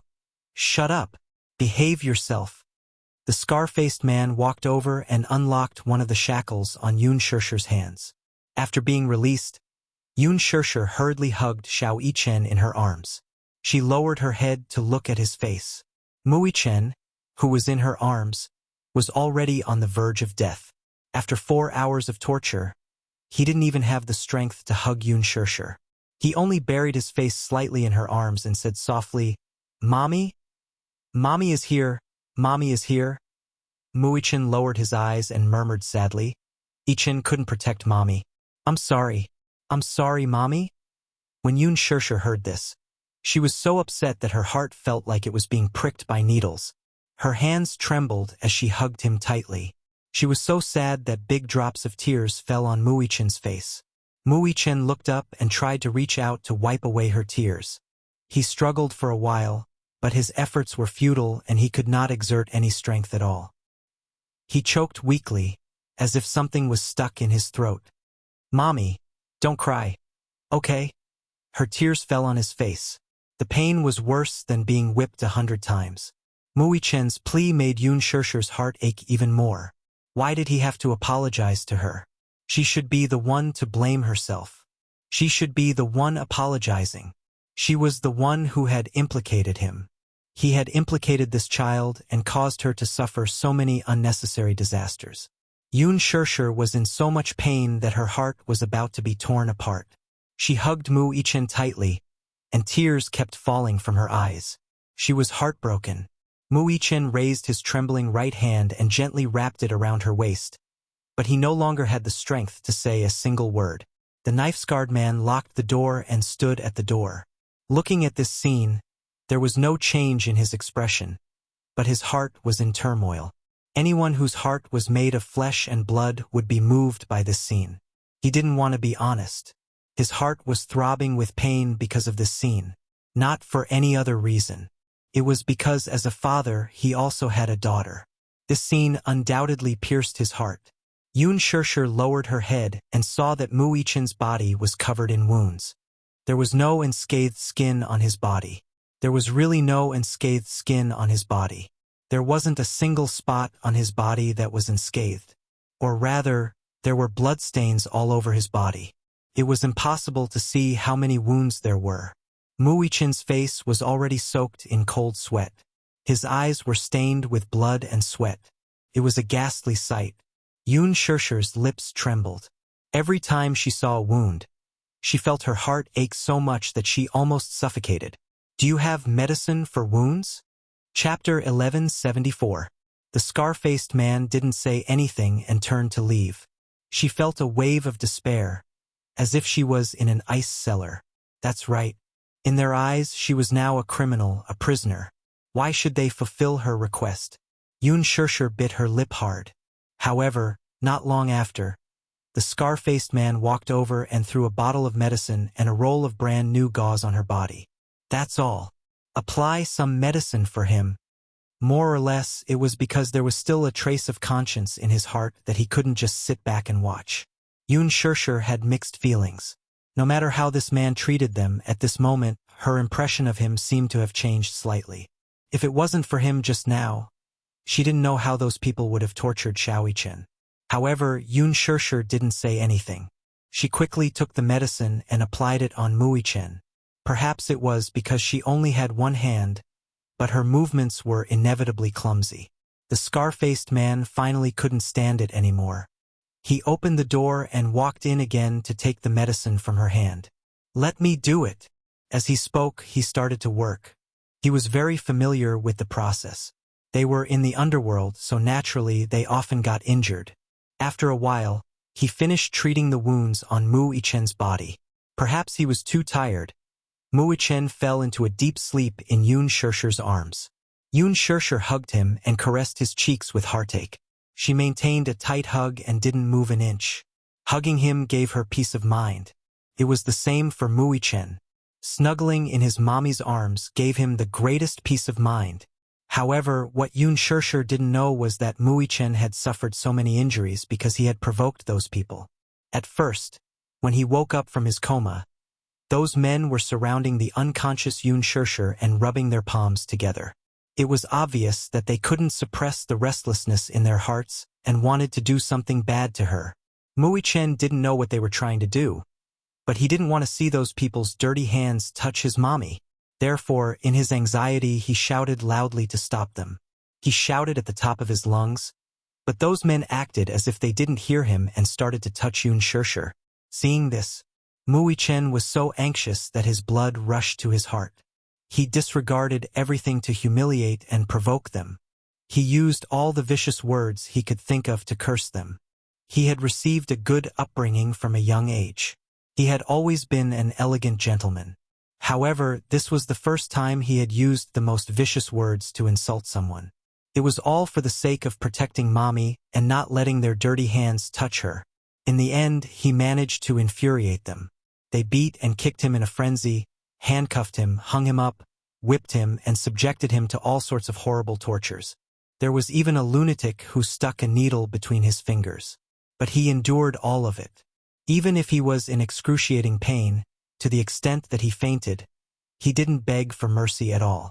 That was because he was so stubborn and strong in his bones. How could he tolerate himself lowering his head to these motley crew? He even tolerated himself begging for mercy in a submissive manner? He secretly regretted that when he faced Mu Wanru, because of a moment of soft-heartedness, he cared about their past relationship and didn't kill her. In fact, he didn't have a strong sense of kinship towards Mu Wanru. However, Mu Wanru did treat him well. Chapter 1175. It was impossible to say that he had no feelings for her at all. It was just that at such a young age, he had seen such a bloody truth. Muichen's heart was also in pain and he found it hard to accept. He could not believe that Mu Wanru, who usually looked gentle, was actually one of the masterminds behind this incident. He also did not expect that she would be able to harm his great-grandfather. How much did his great-grandfather dote on her? He treated her like a treasure in his heart, afraid that she would fall in his hands and melt in his mouth. She actually poisoned his medicine bowl? How cruel was her heart? In his innocent world, he had never thought that a person's heart could be so vicious. What made him even more regretful was that all these years, he had actually acknowledged the thief as his mother. For a moment, he could not forgive himself. He also felt a lot of guilt towards Yun Shirshir in his heart. The scar-faced man brought a bowl of plain porridge and handed it to the iron cell. "Feed him," he said, but there was no expression on his face. Yun Shirshir looked at him warily. Finally, her gaze fell on the bowl of porridge again, and her eyes were full of suspicion. The scar-faced man seemed to have seen through her suspicion and said coldly, "Don't worry, it's not poisoned." "Why?" Yun Shirshir frowned and became even more suspicious. The friendliness displayed by this scarred man made her feel a little wary. The scar-faced man snorted coldly but did not say anything. This bowl of porridge was cooked by his subordinate and given to him. He did not drink it himself and gave it to Yun Shirshir. He sat down on the chair again, lit a cigarette, and smoked it. After a while he said, "Feed him, otherwise it's going to turn cold." Yun Shirshir pursed her lips, took the bowl of porridge with one hand, and ate a mouthful first. After waiting for a while, when she did not feel any discomfort, she scooped a mouthful, helped Muichen up with difficulty, and fed him a mouthful. Muichen was half-conscious and did not even have the strength to open his mouth. Yun Shirshir swallowed a mouthful of porridge and slowly placed it beside his lips, passing the porridge into his mouth. Gulp! A mouthful of warm porridge slid down his throat, and only then did he feel his body warm up slightly. "Mommy?" Muichen's throat moved as he called out in an obscure voice. "Yes, Mommy is here. Shaoichen, Mommy will feed you porridge. Okay?" Muichen struggled to open his eyes wider. "Mommy, do your wounds still hurt?" he asked anxiously and impatiently. Yun Shirshir shook her head and suppressed her uneasiness and sadness. "Chen, be good. Mommy doesn't feel pain." "Mommy doesn't feel pain? Mommy, I'm a little cold." The loss of blood caused his body temperature to drop. Her heart immediately ached for him and she hugged him even tighter. "Are you still cold?" It's a little cold." Shaoichen was trembling in her arms. The basement was cold and damp, coupled with the fact that he had lost a lot of blood. His hands and feet started to turn cold. Yun Shirshir was so anxious that she did not know what to do. The scar-faced man pursed his lips and suddenly threw the cigarette on the ground. He stepped on it fiercely, walked forward, and threw his jacket into the basement. Yun Shirshir immediately took it and covered him with it. The jacket was very thick. It was a long trench coat. After Yun Shirshir wrapped the trench coat around him, Muichen's expression softened a little. Thus, Yun Shirshir continued to feed him a bowl of porridge. Muichen obediently finished the entire bowl of porridge, and only then did his body temperature recover a little. Chapter 1176. Yun Tianyo's men sent a reply, saying that they had failed to find anything. Before this, Yun Tianyu had used some dark technology to simulate a satellite map based on Xiao Yichen's location information and narrow down the search area. Yun Tianyo's heaven-defying technology had to be mentioned here. Previously, Yun Shirshir had bought a pair of watches for Muichen and Yun Tianyu. These were smartwatches developed by Leji Holdings. Not mentioning other functions, just the positioning function of this watch was heaven-defying. It could be said that no matter how advanced today's satellite positioning was, there were still some remote areas that were not covered by GPS in such a big place. Even if there was coverage, the signal would be weak. Once underground, it was basically impossible for the GPS signal to pinpoint the location accurately. It could, at most, maintain a range of 1,000 meters. However, the GPS smart chip installed in this watch could, through remote control, enhance the signal radiation and pinpoint the location to a range of 100 meters. A range of 100 meters was a heaven-defying data that would leave one speechless. Leji Holdings was probably the only company in the world that had this technology. Yun Tianyu used remote control to enhance Muichen's weak GPS signal and pinpoint it to a range of 100 meters. He then sent people to follow him. In the end, they found the signal point on a deserted mountain road. It was a blood-stained watch. The men he sent out returned with the watch and handed it to him. Yun Tianyu took a look at it and could not help but shudder with fear. This was Muichen's watch. There were some shocking bloodstains on it, and it seemed to have been run over by a car. It was already broken. Yun Tianyu held the watch tightly in his hand. A trace of worry surfaced in his heart. It gave him an ominous feeling. It seemed that the other party had taken precautions and did not let go of even the smallest watch on Muichen's body. Perhaps they realized that this watch had a GPS function, so they threw it away to prevent it from being tracked. It seemed that this group of people was very cautious. This time, the last bit of information was like a stone sinking into the sea. Gong Jie sat in front of the sofa and looked at Yun Tianyu, who was holding the watch tightly in his hand, in deep thought. The trail is broken? Yes. Yun Tianyu placed the watch on the table, calmed himself down, and slowly said, "What I can confirm is that they're still alive." "Oh? How can you be so sure?" "I'm guessing that they kidnapped mommy and brother for a reason." The mastermind behind the scenes had yet to surface, and there was no movement. They were biding their time and only sent these photos, probably to intimidate them.